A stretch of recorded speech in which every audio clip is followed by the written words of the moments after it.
අයිබෝවන් සුබ සන්ධ්‍යාවක් සූදානම සුපුරුදු විදිහට මදත් සෙනසුරාදා සිත්නේ තසපුව වැඩසටහන ආරම්භ කරන්නට. උඩුගම්පල හෙන්ඩි මහර ගම්පහ බවුන් පැලැස්ස නිර්මාතෘන් වහන්සේ පූජනීය වල්පල ගෞතම ස්වාමීන් වහන්සේටයි අදත් අපි සෙනසුරාදා සිත්නේ තසපුව තුල මේ දෙපැය ඔබේ ජීවිතයට ධර්මයේ එක්කාසු කරන්නට බොහෝ දෙනෙක්ගේ අපේක්ෂාවන් ධර්මානුකූලව තිබෙන අපේක්ෂාවන් සඵල කරන්නට මේ වැඩසටහන තුළට ගෞරවයෙන් නමස්කාරයෙන් යුක්තව ආරාධනා කරන්නට යෙදුනේ. උන්වහන්සේ මැදිරියට වැඩම කොට සිටින්නේ. බොහොමත්ම ගෞරවයෙන් ඔබ වහන්සේව පිළිගනු ලබනවා. අදත් අපි ධර්ම දේශනාව ධර්ම සාකච්ඡාව ඔබට බොහොම සමීප ලෙසින් දායාද කරන්නට සූදානම් වෙන මොහොතේ ආරාධනා කරන දෙවෙනි පැය තුළ ඔබගේ දහම් ගැටලුත් තිබෙනවා නම් සජීවී වැඩසටහනක් නිසා ඉදිරිපත් කරන්නට අවකාශ තිබෙන වගේ. ඒ අතරත විශේෂයෙන්ම අපේ ශ්‍රාවකයන් දිනෙන් දින බොහොම කැමැත්තෙන් මේ වැඩසටහන වටා එක රාශි වෙලා ඉන්නේ. ගිය සතියේ වැඩසටහන පිළිබඳවත් අපිට ලැබුණු දුරකථන නැමතුම් වලදී බොහොම ප්‍රශංසනාත්මකව ඔවුන් සිහිපත් කළ තිබුණා. මේ දේශනාවන් අපේ ජීවිතයට බොහොම වටින මඟ පෙන්වීමක් ලබා දෙනවායි කියලා. ඒක පැත්තකින් නිවනට උදව් උපකාර කරනවා වගේම ඉන් මෙහා සාමාන්‍ය ජීවිතයේදී බොහෝ ප්‍රශ්න निराකරණය කරගන්නට සෙනසුරාදා සිත්නේ තසපුව තුළ හැකියාවක් ලැබෙනවා කියලා නිසා බොහොම සතුටින් කතා කළේ. සමහරු අපට ඉදිරියේදී ධර්මදේශනා සඳහා මාතෘකා පවායවල තියෙන මේ දේශනා සිදු කරනවා නම් ගොඩක් හොඳයි කියලා අපි ඉදිරියේදී අපේ ස්වාමීන් වහන්සේට ඒ ඔබගේ අදහස් ඉදිරිපත් කරන්න බලාපොරොත්තු වෙනවා. ඒ නිසා දිගින් දිගටම net සමග රැඳෙන්න ආරාධනා කරමින් අපේ පූජනීය වන්දනීය වල්පොල ගෞතම ස්වාමීන් වහන්සේට ආරාධනා කරනවා සෙනසුරාදා සිත්නේ තසපුවේ ධර්මානුශාසනාව පැවැත්වීම සඳහා. අවසරයි ස්වාමීන් වහන්සේ. සාදු සාදු සාදු. සමන්ත චක්කවාලේසු අත්‍රා ගච්ඡන්තු දේවතා සද්ධම්මං මුනි රාජස්ස සුනන්තු සග්ග මොක්ඛදං ධම්මස්සවන කාලෝ අයං බදන්තා ධම්මස්සවන කාලෝ අයං බදන්තා ධම්මස්සවන කාලෝ අයං බදන්තා.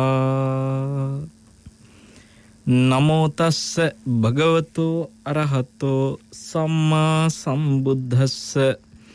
නමෝ තස්ස භගවතු අරහතෝ සම්මා සම්බුද්දස්ස.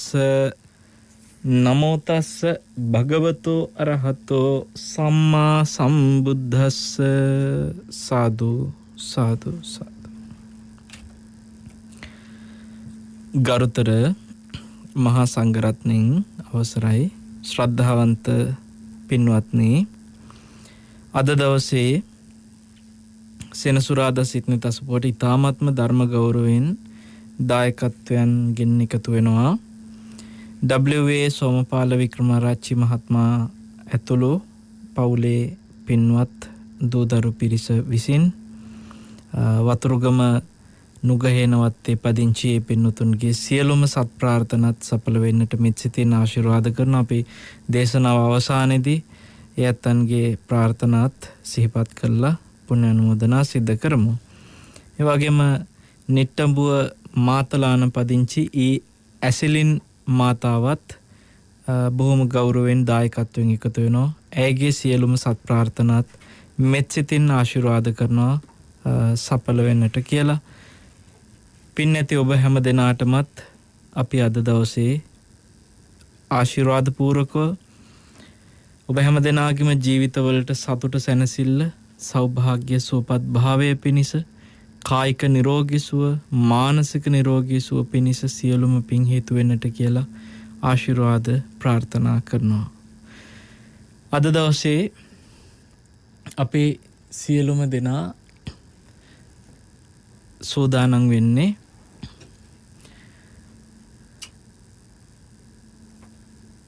ධර්මය කියා දෙද්දී අපිට හිත සංසුන් කරගෙන හිත නිවාගෙන අපේ ජීවිතවල තියෙන විසිරිච්ච ස්වභාවේ අපිට සංසිඳවා ගන්නට ඒ ධර්මයේ හිත සමාධිගත වෙන නිමිත්තක් කරගන්නට පින්වත්නි අපි භාග්‍යවන්ත වෙන්න ඕනේ අහන දේශනාවකට අර අපි කියන්නේ සමවැදිලා බණ අහනවා කියලා. භාවනාවකට සමවදිනවා වගේ ධර්මය අහනකොටත් මිනිස්සු සමවැදිලා බණ අහන්න සමහර අය පුරුදු වෙලා තියෙනවා. සමහරු වැඩ කරන අතරේ බණ අහනවා. එතකොට සෝතං ඕදහති. හොඳට කන් යොමාගෙන කෙනෙක් ධර්මය අහනවා නම් එයා වෙනත් බාහිර කිසිම අරමුණකට අවධානය යොමු නොකර දේශනාවටම අවධානය යොමු කරගත්තා කියන්නේ පින්වත්නි. එතනදී ඇත්තටම සමවැදීමක්. ඒ නිසා අපි ධර්මය අහන එහෙම නැත්නම් යම් කුසලයක් කරන හැම තැනකදීම දක්ෂ වෙන්නට ඕනේ හිතේ සමාධිය ඇති වෙන විදිහට ඒ අරමුණු පවත්ව ගන්න.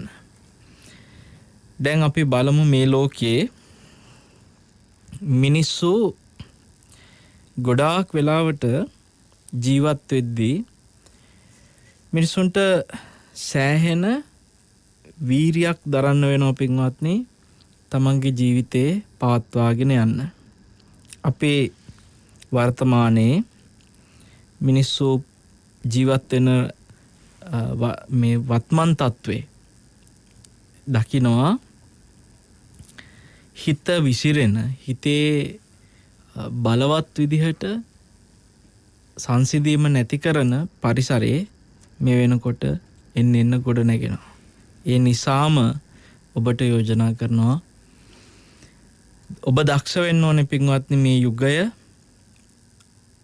හිත රැක ගන්න බාහිර සියල්ල පසෙ කළා. ඇයි එහෙම කියන්නේ? අපිට මේ බාහිර ලෝකේ වෙනස් වෙන ලෝකේ මොන දෙන්න වෙලා තියෙන විවිධ අභියෝග ප්‍රශ්න ගැටලු බොහෝමයක් තියෙනවා. අපි දන්නවා මේ ලෝකේ විවිධ රටවල් වල සමහර මිනිස්සුන්ට අපිට සාපේක්ෂව ඇතැම් අයට ප්‍රශ්න අඩුයි තවත් අයට ප්‍රශ්න වැඩි. දැන් අපි ගියවර දේශනාවේදී ලෝකයේ තුල යුද ගැටුම් ඇති වෙන වාතාවරණයට හේතුව කොච්චර සාම සාකච්ඡා කළත් ඇයි මේ හැමදාම යුද්ධ කියන එක ගැන අපි කතා කරා. ඔබට මතකයි සක්‍ර දේවේන්ද්‍රයා බුදුරජාණන් වහන්සේත් එක්ක කරපු සාකච්ඡාවක් ඇසුනේ. අද වෙනකොට අපිට පේනවා එදා අපි මේ මාතෘකාවට පාදක කරගත්ත වර්තමාන සිදුවීම දැන් බුද්ධ දේශනාවේ වුණත් බුදුරජාණන් වහන්සේ යම් කිසි කාරණයක් කියා දෙද්දී ඒකට අදාළ නිදාන සිද්ධියක් තියෙනවා. ඒතර අපි මේ පසුගිය සෙනසුරාදා දේශනාවට නිදාන කරගත්ත සිද්ධිය තමයි රුසියාවේ සහ යුක්‍රේනයේ තියෙන යුද ගැටුම. එතකොට පින්වත්නි අද වෙනකොට යුක්‍රේනයේ වැසියෝ විශාල පිරිසක් මිය යනවා. ඒ වගේම යුක්‍රේන වැසියන් බොහෝ දෙනෙක් අවතැන් වෙලා ඉන්නවා. නිකන් මේ ලක්ෂ 20කට වඩා පිරිසක් අවතැන් වෙලා ඉන්නවා. එතකොට ඔවුන් හැම දෙනාම මේ වෙලාවේ ජීවිතේ කොයි වගේ පරිසරයකට මුහුණ දෙනවද? ඔවුන්ගේ මානසිකත්වය මොන වගේ ඇද්ද? අපි ඒ අය අත්දකින ඒ අත්දැකීම් අපේ අත්දැකීමක් කරගෙන අපි ඒ ඔස්සේ හිතුවොත් අපිට දැනෙනවා අපිට මොන ප්‍රශ්න තිබ්බත් ඒ මිනිස්සුන්ට වඩා අපි යම්කිසි සැනසීමක මේ මොහොතේ ඉන්නවා. අපි දන්නේ පින්වත්නි එවැනි යුද මානසිකත්වයක එවැනි බීතියක හෙට අපිට මුණ දෙන්න වෙන්න පුළුවන්. මේ ලෝකේ අපි හිතන දේ නෙමෙයි වෙන්නේ. දැන් ඔය තුන්වෙනි ලෝක යුද්ධයක් කියලා කියන විදිහට යම් ආකාරයක ගැටුම් නිර්මාණය වෙනවා නම් ලෝකයේ පුරාම රටවල් වලට ඒකට මුණ දෙන්න සිද්ධ වෙනවා. එතනදී අපිත් ඒ ගොඩට අයිති පින්වත්නි. මේ ලෝකෙම විනාශ කරන්න පුළුවන් දරුණු න්‍යෂ්ටික අවි ආයුධ බලවත් රටවල් වල මේ වෙනකොටත් තියෙනවා. එතකොට එවැනි අවි ආයුධ වලින් මේ ලංකාවේ මේ මොහොතේ මෙහෙම බනහගෙන ඉන්න අපිටත් පින්වත්නි ජීවිතේ තොර වෙන්න එක ක්ෂණයක් ඇති එවැනි අවි ආයුධ එක්ක මහා යුද්ධයකට ලෝකයේ පරිවර්තනය වුණොත්. අද යුක්‍රේන වැසියන්ගේ මානසිකත්වයේ තියෙන පීඩනේ අපිටත් ඒ විදිහටම මුහුණ දෙන්න වෙන්න පුළුවන්. නිසා මේක මේ කියන්නේ අනාගතේ මොකක් වෙයිද කියලා අපි දන්නේ නැහැ. මේ මොහොතේ තියෙන තත්ත්වයේ දිහා බලලා සාපේක්ෂව කියන වචන ටිකක් විතරයි ඔබට. යුක්‍රේනයේ සමහර මිනිස්සු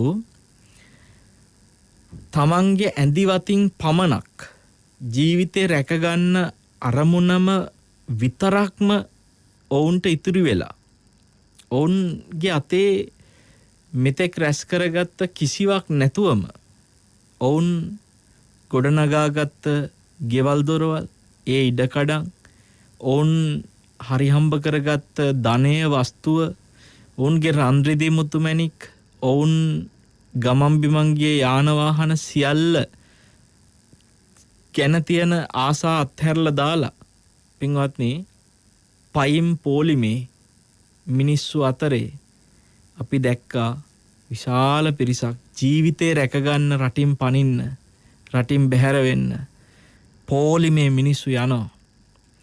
ඔබ හිතන්න ඔය පොලිමේ යන මිනිස්සු වාහනයක් නැතුව ජීවත් වෙච්ච මිනිස්සු නෙමෙයි. දැන් අපේ රටේ හැම මිනිස්සෙකුටම රෝද 4ක වාහනයක් තියනවා කියලා කියන්න බැහැනේ. හැබැයි බටහිර රටවල් වල පින්වත්නි ඔය යුරෝප ආදී රටවල් බොහෝ විට ගෙදර ඉන්න සමහර සමාජිකයෝ දෙතුන් දෙනාටම වාහන දෙක තුනක් තියෙනවා. හැම කෙනෙකුටම වගේ හැම නිවසකම වගේ උන් වාහනයක් පාවිච්චි කරනවා. එහෙමත්ම කෙනෙක් තමයි වාහනයක් නැති පවුලක් තියනවා නම්. එතකොට ඔය ජීවිතේ රැකගන්න රටින් බැහැර වෙන්න පයින් පොලිමේ යන ඔය පිරිස අතරේ හැම කෙනෙකුටම වගේ සමහරට වාහන තියෙනවා. නමුත් අද වාහන උස්සගෙන යන්නේ නැහැ වුන්. ඔවුන් හොඳින් ගොඩනගාගත්ත ගෙවල් දොරවල් මෙලෝ දෙයක් නැහැ. ඔවුන් යනවා මේ වෙලාවේ කොහොම හරි ජීවිතේ රැකගන්න මේ පණ කෙන්ද රැකගන්න ඕනේ කියන ඉලක්කය විතරයි ඔවුන්ට තියෙන්නේ. පින්වත්නි කොයි වෙලාවේ තමන්ගේ ජීවිතේ මේ මොහොතේ අහිමි වෙයිද කියලා මහා මර බියකින් ඒ යන ඔවුන්ට තියෙන පීඩනය ඔවුන්ට තියෙන බය තැති ගැනීම ප්‍රශ්න මේ මොහොතේ අපිට තියෙනවද? අපිට ප්‍රශ්න තියෙනවා. මේ රටේ අපිට මිනිස්සු ජීවත් වෙන ස්වභාවය දිහා බැලුවට පස්සේ ඔවුන්ට දරා ගන්න බැරි ගැටලු බොහෝමයකට මුහුණ දෙන්න සිද්ධ වෙලා තියෙනවා.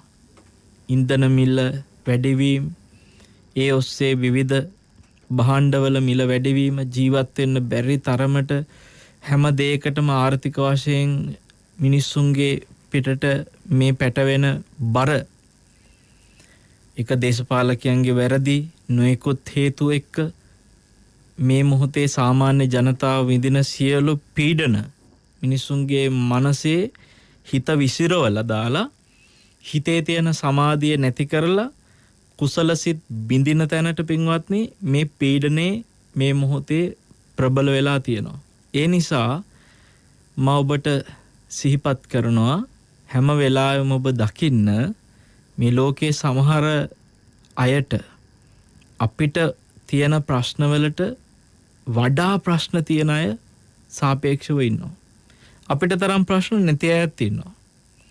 එතකොට අපි හැම වෙලාවෙම අපිට තරම් ප්‍රශ්න නැති අය දිහා හිතලා කල්පනා කරනවා අනේ අපි ඒ රටක ඉපදුනා නම්, අපි ඒ පැත්තක හිටියා නම්, අපි ඒ විදිහට ඉන්න තිබ්බනම්. පින්වත්නි අපි අතීතේ හිටපු විදිහ දිහා කල්පනා කරනවා අපිට එදා වගේ ඉන්න තිබ්බනම්. අපි එහෙම නෙවී මෙහෙම වුණා නම් අපේ හිත කියන හැමතිස්සෙම ඔබ හිතන්න පින්වත්නි සමහර වෙලාවට ඉන්ධන විදුලිය නොයෙකුත් දේවල් එක්ක මිනිස්සු වර්තමානයේ මහා යුද්ධයකට මුහුණ දෙනවා. මේ රට ඇතුලේ. මේ රටේ විදේශ මුදල් සංචිතවල තියෙන හිඟකමත් එක්ක පාලකයන්ගේ තියෙන විවිධ වැරදිත් එක්ක අද මිනිස්සුන්ට රටේ මුහුණ දෙන්න වෙලා තියෙන මේ දුක්ඛිත භාවයේ අපි හොඳට හිතුවොත් එහෙම අපිට මේ සංසාරයේ මුණ ගැහිච්ච සුගති ජීවිතයක මනුස්සාත්මික අපි යම්කිසි කටුක අත්දැකීමක් වර්තමානයේ මේ විදිහට ලබනවා. ඔය යුක්‍රේනයේ වැසියෝ බයෙන් පීඩණයෙන් ජීවත් වෙද්දී ඔවුන්ටත් මරණයේ බිය ගෙනාවේ පින්වත්නි රට කරන දේශපාලකයන්ගේ වරදින් මිසක් නැතුව ඒ අහිංසක මිනිස්සුන්ගේ වරදකින් නෙමෙයි. යුක්‍රේනයේ දේශපාලකයෝ වෙන්න පුළුවන්, රුසියාවේ දේශපාලකයෝ වෙන්න පුළුවන්, එහෙම නැත්නම් ඇමරිකාවේ යුරෝපයේ පාලනය කරන දේශපාලකයෝ වෙන්න පුළුවන්. ඔවුන් ගන්න තීන්දුව తీරන ඔවුන් මහා සැප මන්දිරවල ඉඳලා වායු සමීකරණය කරපු සුව පහසු කාමරවල ඉඳලා ඔවුන් ගන්න තීන්දුව తీරනවල විපාක අර අහිංසක මිනිස්සු, අහිංසක පුංචි දරුවෝ, ගැබිනි අම්මලා, වයෝවෘද්ධ අහිංසක මිනිස්සු, ඒ වගේම ඒ රටට ආදරෙන් කියලා රට ආරක්ෂා කරන්න බැදිච්ච රණවිරුවෝ, ඒ රණවිරුවන්ගේ පවුල්වල බිරින්දෑවරු, දරුවෝ, මේ හැම දෙනෙක්ම පින්වත්නි අර පාලකයන්ගේ ගන්න තීන්දුව తీරන වලින් පීඩාවට පත් වෙනවා. ඒක සමහර විට ඒ රටකට දෙහිකට එහෙම නැත්නම් රටවල් කීපයකට සීමා නොවි ලෝකෙටම පීඩනයක් වෙන්න පුළුවන්. නිසා හැමදාම පාලකයන්ගේ තියෙන ප්‍රශ්නත් එක්ක මිනිස්සු තැලෙනවා, පොඩි වෙනවා, පීඩනයටපත් වෙනවා. ඔබ හිතන්න අතීතෙත් අපි බැලුවොත් එහෙම රටවල් වල මිනිස්සු බොහෝ දුක් විඳලා තියෙනවා. දැන් මේවා එදා අතීතයේ ඉඳලා බැලුවොත් දැන් මම පසුගිය දවස්වල ඔය ප්‍රසිද්ධම චරිතයක්නේ අපි අහලා තියෙන ක්ලියෝපැට්‍රා කියලා කියන්නේ. ක්ලියෝපැට්‍රා, ඒ වගේම සීසර්, මේ වගේ චරිත යුරෝපයෙන් ඇහිච්ච නම් ඉතිහාසගත වෙච්ච චරිත. මේ ක්ලියෝපැට්‍රා කියන කාන්තාව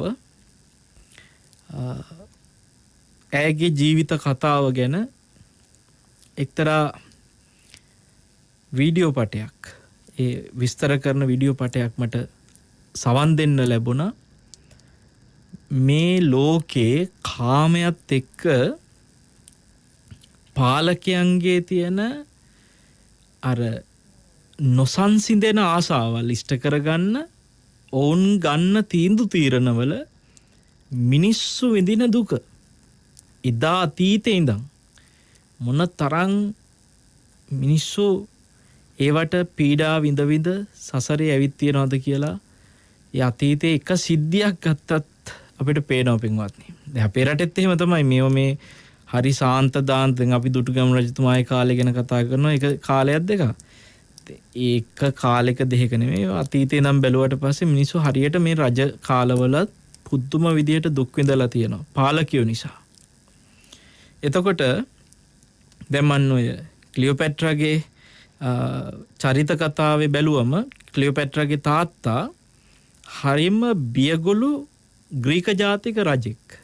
එතකොට මෙයාගේ තියෙන බියගොළුකමත් එක්ක මෙයා බය වෙනවා මේගොල්ලෝ ඊජිප්තුව තුලයි ඔවුන්ගේ රාජ්‍ය පිහිටවලා තිබුණේ. රෝමය ජුලියස් සීසර් රජකම් කරනකොට ජුලියස් සීසර්ට බයට මේ ක්ලියෝපැට්‍රාගේ තාත්තා මොකද කරන්නේ? රෝමයට යටත් රාජ්‍යයක් විදියට ඊජිප්තුව ප්‍රකාශයට පත් කරනවා.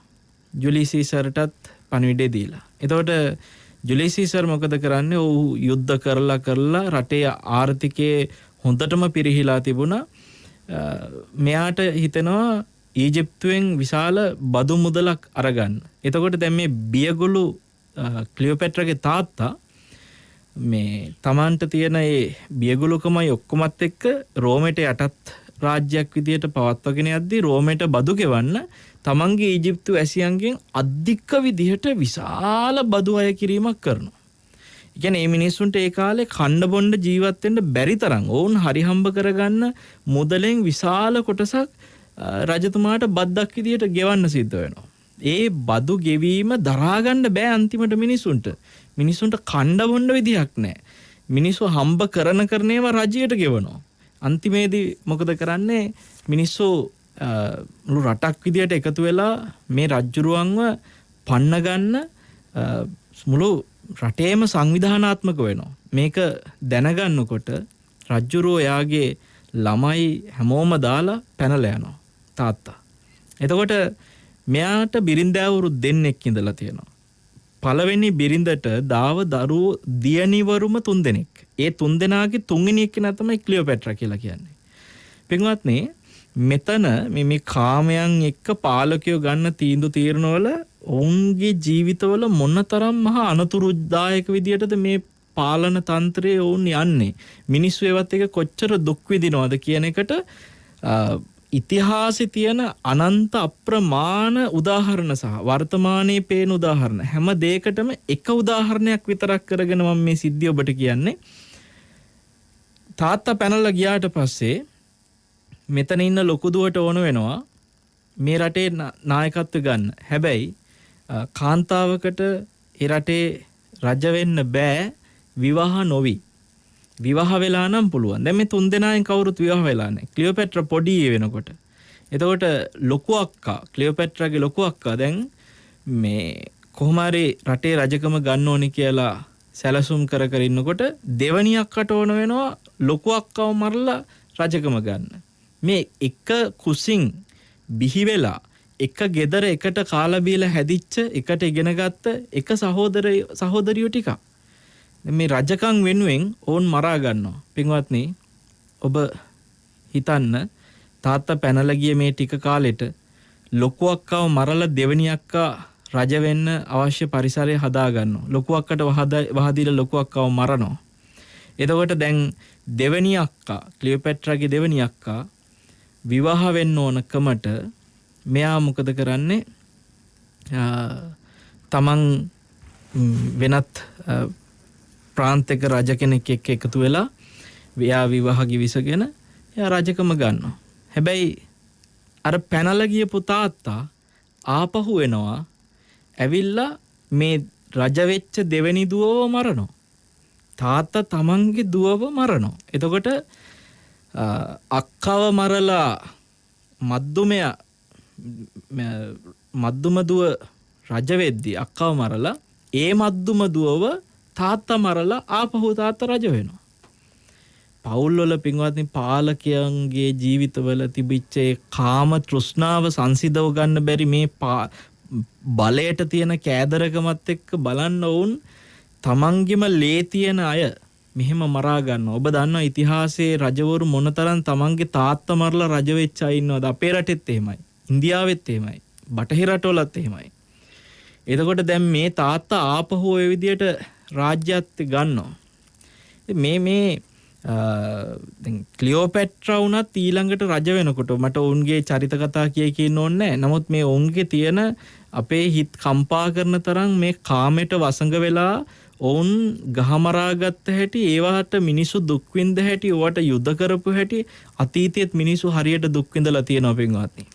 ඔබ හිතන්න එපා මේ මුළු අනන්ත සංසාරේ ලංකාවේ ඉපදිලා මේ මොහොතේ ජීවත් වෙන අපි පමණයි මේ පාලකයෝ නිසා දුක් විඳින්නේ කියලා. මේ සසරේ එදා ඉතිහාසයේ ඉඳන්ම මිනිස්සු දුක් විඳිනවා පාලකයෝ නිසා. එහෙමත් මොහොතක විතරයි ඊටාම ධාර්මික රජවරු යටතේ ධාර්මික රාජ්‍යයක් ගොඩනගලා, ශාස්ත්‍රීය රාජ්‍යයක් ගොඩනගලා, එක්සේසත් කරලා මුළු රටක් සතුටින් වාසය කරන්නේ එහෙමත්ම කලාතුරකින් බිහිවෙච්ච වාසනාවන්ත රජෙක්ගේ කාලෙක විතරයි. බොහොමයක් රජවරුන්ගේ චරිත කතා ඇතුලේ තියෙන පින්වත්නි මිනිස්සුන්ව පීඩණයට පත් කරපු ස්වභාවයන්. ඒක අපි ඉතිහාසයේ ඉඳලා මේ මනුස්ස සුගති ලෝකයේ ස්වභාවය හැටියට එක රටක නෙමේ හැම ලෝකේ රටකම තියෙන ස්වභාවයන් හැටියට දකින්න ඕනේ. බලයට රටක් පාසා අනේකා පරයා Taman නැගිටින්න උත්සාහ කරන රාජ්‍යයන් තියෙන්නේ. ක්ලියෝපැට්‍රලා වුණත් කාමයට එක්ක ජීවිත ගෙවපු විදිහ හරිම දුක්බරයි. ඔය ක්ලියෝපැට්‍රාට රජ වෙන්න ඕන වෙනකොට එයාට විවාහ වෙන්න අර නීතියට අනුව විවාහ වෙලා ඉන්න ඕන හින්දා එයාට විවාහ වෙන්න එයාගෙම තාත්තගේ දෙවනි බිරිඳගේ තමන්ගෙම සහෝදරයෙක්ව විවාහ කරගන්නවා. ඒ සහෝදරයට ඒ වෙනකොට අවුරුදු 11යි. ක්ලියෝපැට්‍රාට 18යි. 18 ක්ලියෝපැට්‍රා 11ක සහෝදරය තමන්ගෙම තාත්තගේ මේ එක ලේයින් උපන්න සහෝදරයා විවාහ කරගෙන එයා රජකම ගන්නෙ. අවසානයේ අර ඒ අවුරුදු 11 මේ ක්ලියෝපැට්‍රාගේ ස්වාමි පුරුෂයා අවුරුදු 16 පැනලා එනකොට ක්ලියෝපැට්‍රාව මරලා රජකම ගන්න ඔහු උත්සාහ කරනවා. මේ වගේ මේ ජීවිත ඇතුලේ පුදුම දුක්බරයි පින්වත්නි. කාමයට එක්ක තෘෂ්ණාවත් එක්ක ඔවුන්ගේ ජීවිත ගෙවපැටි අපිට හිතනවා ඒ බලය තියෙන තැන සැපය තියෙන තැන හරීම සතුටින් ජීවත් වෙනවා ඇති කියලා. නෑ, බය පීඩනය තැති ගැනීම තියෙන තනිකර ඔවුන්ගේ ජීවිතවල. හැබැයි කොච්චර බයෙන් පීඩණයෙන් තැති ගැනීමෙන් ඔවුන්නේ පාලනය කරගෙන ගියත් ඒකටම මඩ වගුරට බහින අර මීහරක වගේ ඒකටම බහිනෝ. මොන තරම් බයෙන් ජීවත් වෙන්න හැදුවත් ඒ සිංහාසනයේටම තමයි පොරකන්නේ. දන්නවා මේ සිංහාසනේ ඉන්නේ බයෙන්. වෙන හතුරු රජෙක් ඇවිල්ලා රාජ්‍ය පැහැරගනීද, තමන්ගේම පවුල කෙනෙක් තමන්ව මරලා මේක පැහැරගනීද, ඉන්නේ තනිකර බයෙන්. හැබැයි කොච්චර බයෙන් ජීවත් වුණත් ඔවුන් ඒ පුටුවටම පොරකනවා. ඒකනේ පුදුමේ තියෙන්නේ. ඒවැ අවසානයේ මිනිස්සු බැට කනවා. යුද්ධ කරනකොට මිනිස්සුන්ට තියෙන ආර්ථික පරිහානි, ජීවිත පරිහානි, වස්තු භෝගවල තියෙන පරිහානි හැම දෙයකින්ම මිනිස්සු බැට කනවා. ඔබ හිතන්න දැන් මේ රටේ ඔය කාලිංග මාගල වගේ අය එන කාලවල වල ජීවත් වෙච්ච මිනිස්සුත් සමහරට අපිත් ඒ කාලේ ජීවත් වෙන්නේ නැති. ආක්‍රමණ කරලා සතුරු රජවරු හැම තැනම ගෙවල් වලට පැනලා තමන්ගේ දරු දියණිවරු දූෂණය කරද්දි, තමන්ගේ බිරිඳ දූෂණය කරද්දි, තමන්ගේ අම්මා දූෂණය කරද්දි ඇස් ඉස්සරහා එහෙම කාලා අපි අතීතෙත් පහු කරලා තියෙනවා පින්වත්නි. ඔබ හිතන්න වෙනත් රාජ්‍යකින් විශාල සෙබල සංඛ්‍යාවක් එක්ක මුළු රටම ආක්‍රමණය කරලා හැම තැනම ගෙවල් වලට පැනලා තමන්ගේ ගෙදර ඉන්න තමන්ගේ දියණිය තමන්ගේ ඇස් ඉස්සරහා දූෂණය වෙනවා නම්, තමන්ගේ බිරිඳ තමන්ගේ ඇස් ඉස්සරහා දූෂණය වෙනවා නම්, තමන්ගේ අම්මා තමන්ගේ ඇස් ඉස්සරහා දූෂණය වෙනවා නම්, තමන්ගේ සහෝදරිය තමන්ගේ ඇස් ඉස්සරහා දූෂණය වෙනවා නම්, එහෙම පරිසරයක ජීවත් වෙන්න තරම් අවාසනාවන්ත වෙච්ච මිනිස්සු මේ රට ඇතුළෙම පින්වත්නි ඔය කාලිංග මාගලගේ ආක්‍රමණ කාලවල ජීවත් වුණා. පාලකයෝ තමයි හැමදාම ওই විදිහට මිනිස්සුන්ගේ පීඩන වලට වගකීම දැරිය යුතු උනේ. හැබැයි අපි අවසානයේ හිතලා බැලුවොත් මේ දුක්ඛිත සසරේ මේ වගේ විවිධ පාලකයොත් එක්ක එදා අතීතයේ දුක් විඳ මිනිසුත් වර්තමානයේ දුක් විඳින මිනිසුත් සියලු දෙනාම උපන්න නිසා නේද පාලකයාගේ දුකටත් හවුල් වෙන්න, පාලකයා දෙන පීඩණයට තමන් පීඩිතෙක් බවට පත් වෙන්න වෙලා තියෙන්නේ. මේ සංසාරයේ මේ විපාක පිණිස කර්ම සකස් වෙච්ච භවගාමී ගමනක ඉපදී ජාතිපච්චය ඉපදිච්ච නිසා මූණ දෙන්න වෙච්ච දුක්ඛ ස්කන්ධයක් නේද කියලා ආපස්සට හැරලා බලනකොට තමයි තේරෙන්නේ මේකට වග කිව් යුත්තේ පාලකයෝ නෙමෙයි තමන්මයි කියලා. ඒ කියන්නේ මේකෙන් තමන් කියන එකෙන් අදහස් කරේ දුක අනුන් විසින් හදපු දෙයක්වත් නෙමෙයි, තමන් විසින් හදපු දෙයක්වත් නෙමෙයි. මේක පටිච්ච සමුප්පන්නයි. මේ දුක කියන්නේ අවිද්‍යාව නිසා හටගත්ත දෙයක්. මේක පටිච්ච සමුප්පන්නයි. හැබැයි මෙතනදී මම ඔබට මේ මතක් කරේ මේ සසරින් නිදහස් වෙන්න තමන් උත්සාහ කරන්නේ නැත්තම් ගානක් නැතුව ඔහේ කකා බිබී ඉන්න එක ගැන විතරක් නම් හිතන්නේ. ඔබ අද ඔය හුස්ම පොද හෙලන අද මේ දවස ගෙවන්නේ ඔබේ ජීවිතේ පින්වත්නි උදේ නැගිට වෙලා ඉඳලා හවසට නිදා ගන්නකම් ඔබ දවසේ කරපු ටික දිහා හොඳට හැරලා බැලුවොත් අද දවසේ අපි ගමු හැමදාම ඕනේ. අද දවසේ උදේ නැගිට වෙලා ඉඳලා හවස වැඩ ටික ඉවර කරලා රෑ ඔබ නිින්දට යනකම් මේ දවස ඔබ ගෙව්වේ කන එක වෙනුවෙන්, බොන එක වෙනුවෙන්, අඳින එක වෙනුවෙන්, පළඳින එක වෙනුවෙන් ආදී ඔය අනිකා නඩත්තු කිරීම ආදිය වෙනුවෙන් තමන්ගේ ප්‍රියයන් නඩත්තු කිරීම ආදිය කරමින් දවස ගෙව්වේ තනිකර මේ සසරේ පැවැත්මට ඕමනා කරන කාර්යයන් සඳහා පමණක් නම් එහෙනම් ඔබ මට කියන්න කැමැත්තෙම මේ සසරේ යන්නේ තමන්මනේ. එතකොට තමන් තමන්ට වගකිව යුතු නැද්ද? මේ සංසාරයෙන් නිදහස් වීම පිණිස ඔබ අද දවසේ කුමක්ද කරේ? දැන් ඔබ කියයි හාමුදුරනේ මේ මොහොතේ බණ අහනවා කියලා. ඇත්ත. ඔබ මේ මොහොතේ ධර්මය අහන්නේ මේ සසරින් නිදහස් වීමට කරන එක්තරා කාර්යයක් වෙනුවෙන් වෙන්න පුළුවන්. ඔබ මේ දේශනාව අහලා ඔබ බලාපොරොත්තු වෙනවා මේ සසරින් නිදහස් වෙන්න ඕනේ කියන උවමනාවක්. දැන් එහෙනම් අපි මොනවද කරන්න ඕනේ? අපි පින්වත්නි දවසේ කණ්ඩ ජීවත් වෙන්න අමාරු වෙන්න පුළුවන්, බොන්න ජීවත් වෙන්න අමාරු වෙන්න පුළුවන්. අපිට අඳින්න, පළඳින්න, ඉදුන් හිටුන් සපය ගන්න ජීවත් වෙන්න හරිම අමාරුවෙන් යන්න වෙන්න පුළුවන්. මේ සංසාරේ මීටත් වඩා දුක්ඛිතයි. විවිධ ඔයගේ යුද ගැටුම් සහ නොයෙකුත් මීටත් වඩා පීඩනෙන රටවල් වල, මීටත් වඩා පීඩනෙන කාලවල් වල, ඔය බැමින් ඉතිහාසය වගේ මහා නියන් සායවල එන කාලවල් වල මිනිසුන්ට දුක්ඛිත කාල පරිච්ඡේද පසු කරන්න සිද්ධ වෙන මේ සංසාරෙට එන එකම තමයි අපේ තියෙන වැරැද්ද. මේ වගේ සසරට ඇයි අපි ආවේ? මේක සුගතියක්. මේ සුගතිය මෙහෙම. සුගතියේ දුක ගැන කතා කරන අපිට පින්වත්නි දුගතියක දුක ගැන හිතන්න ගියොත් එහෙම ඇයි මේ සසරේ තවත් යන්නේ කියලා තමන්ගෙන්ම තමන්ට ප්‍රශ්න කරන්න සිද්ධ වෙනවා. පාලකයාට බැන අපි ඉඳී. ඒ द्वේෂයම අපිව ආපහු සසරට ගෙනෙයි. ඒ සසරේ අපි හැමදාමත් පාලකයන්ට බැනම ඉඳී. द्वේෂ කර ඉඳී. අනේකාට द्वේෂය කරන්න එතන රැස් වෙන අකුසලයේ විසින් අපිව සසරින් නිදහස් කරවනවා නම් අපි එහෙනම් පින්වත්නි द्वේෂ කරලම මේ ප්‍රශ්නෙන් ගොඩේමු.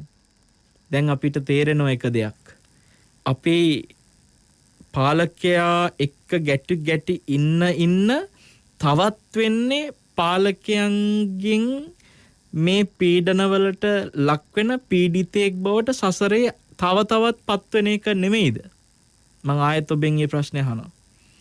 අපි මේ වෙලාවේ අපිව පීඩාවට පත් කරන මේ ලෝකේ මේ සංසාරේ මේ නොඑක් ආර්ථික ප්‍රශ්න වෙන්න පුළුවන්, යුද්ධ ගැටුම් වෙන්න පුළුවන්, මොනවා හරි ප්‍රශ්නයකට මිනිස්සුන්ව පත් කරන යමෙක් ඉන්නවනම් ඔවුන්ට අපි බයිනෝ බැන්න කියලා ඔවුන්ගේ වැඩේ නවත්තලා නැහැ. අපි හැමදාම බැන ඉදී. මිනිස්සු කෑග ගහ බයිනෝ. ඔවුන්ට ඇහෙන්නේවත් නැහැ. ඔවුන් hina වෙවි ඉන්නවා. ඔවුන් hina වෙවි තවත් පීඩන දෙනවා. අවසානයේ පින්වත්නි අපි ගැටි අපේ රැස් වෙච්ච අකුසලයට අපි සසරට ආපහු වැටෙන්න කර්ම ටිකක් රැස් කරගන්නවා. ඒ කර්ම වලට සමහර විට අපි ගිහිල්ලා වැටෙනවා ඊට වඩා දුක්ඛිත ආත්මයකට, ඊට වඩා දුක්ඛිත ලෝකයකට. එතනදී අපි තවත් ඊටත් වඩා පීඩනය ඇති වෙන කර්ම රැස් කරගන්නවා, දුක් විඳිනවා. ඒ හින්දා මා ඔබට කියන්නේ පීඩන එන්න ඔබට සසරේ බය දැනෙන්න ඕනේ. පීඩනයක් එන්න ඔබ කන බොන එක ගැන හිතන එකට එහා ගිහිල්ලා සසරින් නිදන සංසුන්කම නැති වෙන්න ඔබේ වමනාව වෙන්න ඕනේ හිත සංසිඳවන්න වැඩි කාලයක් යොමු කරන එක.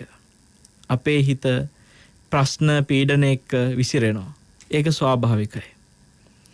අපිට පෝලිං වල දුක් විඳගෙන ඉඳ සිද්ධ වෙන අවස්ථා. සමහර විට විදුලිය විසන්දි වෙලා මේ මොහොතේ සිත්නිතසපු අහගන්න බැරුව ඇතැම් අය දුරකථනයෙන් කොහොම හරි අමාරුවෙන් net fm සුසාර කරගෙන සිත්නිතසපු අහන අය අපිට ආරංචි වෙනවා. කරන්ට් එක නෑ, බණ ටික අහගන්නවා. නමුත් අර දේශනාව අහගන්න තියෙන කැමැත්තට ඔවුන් දුරකථනයෙන් අහනවා. එහෙම අය කතා කරලා තියෙනවා අපිට. සයන්ස් මෙහෙමයි මම බණ ටික ඇහුවේ කියලා. එතකොට පින්වත්නි ධර්ම දේශනාවක් මෙහෙම හරි අහන්න පුළුවන් පරිසරයක් තියෙන සුගතියක අපි ඉපදිලා ඉන්න එක ගැනවත් මොන ප්‍රශ්න අස්සේ හරි අපේ හිතට සතුටක් තියෙන්න ඕනේ. මන්ට කල්යාණ මිත්‍රයෝ මුණ ගැහිලා තියෙනවා මොනවා නැතත්. මට මේ සසරින් නිදහස් වෙන්න මඟ කියලා දෙන ධර්මයේ ඇහෙන ලෝකෙක මං ඉපදිලා ඉන්නව මොනව නැති වුණත්. භාග්‍යතුන් වහන්සේ පහළ වෙච්ච යුගයක මට ඉපදින්න ලැබුණ මොනව නැති වුණත්. බුදුරජාණන් වහන්සේ ගැන අහන්න ලැබෙන යුගයක මං ඉපදුනා මොනව නැති වුණත්. ඒ බුදුරජාණන් වහන්සේගේ ජීවමාන ධාතුන් වහන්සේලා සියසින් වන්දනා කරගන්න, දැකගන්න, වැඳගන්න, ඒ සෑය වඳින්න අපිට වාග්ය ලැබිච්ච යුගයක ඉපදුනා අපිට මොනව නැති වුණත්. පින්වත්නි, සමහර කාල තියෙනවනේ මේ වගේ ජීවත් වෙන්න අමාරුවෙන් දුක් විඳිනවා. බුද්ධ ශාසනයකුත් නැහැ. ධර්මයකුත් නැහැ. කල්යාණ මිත්‍රාශ්‍රයක් නැහැ. බුදු කෙනෙක් ගැන අහන්නවත් නැහැ. එහෙම යෝගයක මෙහෙම දුක් විඳ විඳ යන අය අතරේ මොන දුක් පීඩා අස්සේ හෝ අපිට බුදුරජාණන් වහන්සේගේ ධර්මයේ තියෙන කාලෙක, බුදුරජාණන් වහන්සේ පහළ වෙච්ච කාලෙක ඉපදින්න ලැබිච්ච එකම භාග්යක් නේද කියලා හිතලා උදේ නැගිටපු මොහොතේ සිට රාත්‍රියට නිින්දට යන මොහොත දක්වා ගෙවන කාලය කන බොන එක ගැන, අඳින පළඳින එක ගැන, ඉදුන් හිටුන් සපය ගන්න එක ගැන, අනේකා ජීවත් කරවන්න වෙනුවෙන් කැප වෙන එක ගැන මහා යුද්ධයක ඔබ වැඩ කරනවා. ඒ ඔක්කොම අතරේ පින්වත්නි හිතන්න. මේවම කර කර යන්නද මම ලැහැස්සි වෙන්නේ සංසාරේ. මේකට කව ඇඳුම් අන්දෝ යන එකට විතරද මම මහන්සි වෙන්න ඕනේ සංසාරේ. අපි හැමදාම මේ සසරේ ඉපදිලා මේකට කව ඉන්නද මේ මහන්සියෙන් අමාරුවෙන් මේ සතර මහා ධාතුන් හරියට උපමා කරන සර්පයෝ 4 දෙනෙක් වගේ. සර්පයෝ 4 දෙනෙක්, පඨවි නම් වූ සර්පය, ආපෝ නම් වූ සර්පය, තේජෝ නම් වූ සර්පය, වායෝ නම් වූ සර්පය වගේ මේ 4 දෙනා. පොඩ්ඩ බැරි වුණ ගමන් කිපෙනවා. පඨවි කිපෙනවා, ආපෝ කිපෙනවා, වායෝ කිපෙනවා, තේජෝ කිපෙනවා. කිපිලා ලෙඩ දුක් කරදර ප්‍රශ්න ඇති කරනෝ පින්වත්නි. මේ ධාතුන්ගේ ඒ කිපීම් ඕන්න සතුටු කිරීම කියන දෙක ඔස්සේ මැද තැලි අපි ජීවත් වෙනවා. එතකොට ඔබ හිතන්න මේ සර්පයන්ව මේ සතර මහා ධාතුන්ගෙන් හටගත්ත කය පෝෂණය කරන්න තමයි ආහාර පාන හොයන්නේ අපි. බඩු ගණන් යනකොට අමාරුවෙන් ඒ ගණන් ගිය බඩු ටික හොයාගන්න, මුදල් සපය ගන්න දුක් විඳින්නේ මේ සර්පයෝ ටික පෝෂණය කරන්න. එතකොට මේ සර්පයන්ට ආදරෙන් කවන්න ඕනේ. මේ සර්පයන්ව වෙලාවට නිදි කරවන්න ඕනේ. මේ සර්පයන්ට අවශ්‍ය පරිසරය හදලා දෙන්න ඕනේ. සතර මහා ධාතුන්ගෙන් හටගත්ත මේ කය අන්දලා කරලා සරසලා තියලා සුව පහසු ආහාර පාන වලින් කවලා පොවලා පරිස්සම් කරලා පින්වත්නි ජීවිතේ ගෙවන එකද ජීවිතය කියන්නේ. ඒ ටික කරන එකද ජීවත් වෙනවා කියන්නේ. ඔබ ඒ ටික වෙනුවෙන් නම් මේ ජීවිතේ ජීවත් වෙන්නේ. ඔබට මේ ධර්මයේ මුණ ගැහිච්ච කාලේ ඔබ නාස්ති කරගත්ත වෙනවා. බුදු කෙනෙක්ගේ ධර්මයේ මුණ ගැහිච්ච කාලේ ඒ ධර්මයේ මුණ ගැහිච්ච අවස්ථාව ඔබ අහිමි කරගත්ත වෙනවා. ඒ කියන්නේ මේ සර්පයෝ ටිකට කවන්න, පොවන්න, අන්දන්න, සතුටු කරවන්න පමණක් නම් ඔබ ජීවිතේ ජීවත් වීම කියන එක කරගෙන තියෙන්නේ. හැමදාම මේවට කව ඉන්න වෙන එක තමයි කරන්න වෙන්නේ. ඔබට මේ ධර්මයේ ලැබිලා තියෙන පින්වත්නි, මේ සර්පයන්ට කව සර්පයෝ සතුටු කරන එක හැමදාම කර යන ගමන නවත්තන්න අවස්ථාවක් ලැබිලා තියෙන්නේ. අද ඒ වමනාව ඇති වෙච්ච බොහෝ දෙනා සංසාරයෙන් නිදහස් වෙන්න ඕනේ කියන ඉලක්කයට කී දෙනෙක් නම් දැන් මහාන වෙනවද? සතියකට සමහරලාට කී දෙනෙක් අපිට කතා කරලා අහනවද සයන්හන්ස පැවිදි ජීවිතයට පත් වෙන්න හොඳ තැනක් කියන්න. ඔබ වහන්සේ ළඟ මහාන වෙන්න අවස්ථාව තියෙනවද? අපෙන් අහනවා. එතකොට හොඳ තැනක් අහන කී දෙනෙක් අපිට එක සතියකට කතා කරනවද? සමහර වෙලාවට ඇතැම් අය කොහේ හරි තැනක මහාන වෙන්න උවමනාවෙන් ඒ තැන් එක්ක සම්බන්ධීකරණ හදාගෙන යන්න ලැහැස්ති වෙලා අපිට කතා කරන සයන්හන්ස ඔබ වහන්සේගේ දේශනත් අහලා අපි මේ සංසාරයෙන් ඉක්මනට නිදහස් වෙන්න ඕනේ කියන ඉලක්කයට මහාන වෙන්න වීරියක් ඇති කරගත්තා. අනේ සයන්හන්ස මේ වෙලාවේ අපිට ආශිර්වාද කරන්න, මේ ගමනට පැවිදි වෙන්න දැන් යන්න ලැහැස්ති වෙලා ඉන්නේ අපිට ආශිර්වාද කරන්න. එහෙම සමහරව අපිට කතා කරනවා. පින් ඇති අයට මේ ලැබිච්ච දුර්ලභ මනුස්ස ජීවිතේ පින්වත්නි බුද්ධ ශාසනයේ ලැබිච්ච අරමුණ ඔවුන් සාක්ෂාත් කරගන්න ඔවුන් මේකට කවකවා පෝපවා අන්ද සතුටු කර ඉන්න එක ඒක වෙනුවෙන් තියෙනවා ප්‍රශ්න. ඒ කවන්න ප්‍රශ්න තියෙනවා, පොවන්න ප්‍රශ්න තියෙනවා, අන්දන්න ප්‍රශ්න තියෙනවා. මේක සතුටු කරවන්න සහ තමන්ගේ ප්‍රේයන්ගේ සතර මහා ධාතුන්ගේ හටගත්ත මේ කය සතුටු කරවන්න අපිට මහා යුද්ධයක සටන් කරන්න තියෙනවා. හැබැයි ඔබ හිතන්න යුද්ධ කියන්නේ ඕක නෙමෙයි. ඕක ඇවිල්ලා යුද්ධය වෙනුවෙන් ජීවත් වීමේදී తాවකාලික තියෙන යුද්ධයක්. මේ මොහොතේ ඔබට තියෙන්න ඕනේ යුද්ධය මේ සසරින් නිදහස් වීමේ යුද්ධය. සසරින් නිදහස් වෙනකන් කය පවත්ත ගන්න වෙනවා. මේ ධර්මය අවබෝධ කරන තුරු අපිට මේ කය පවත්ත ගන්න වෙනවා. එතකොට ලොකුම යුද්ධේ ධර්මය අවබෝධ කරන්න තියෙන එක. කොහොම හරි ඉක්මනට සෝතාපන්න වෙන එක. මේක තමයි තියෙන ලොකුම යුද්ධේ.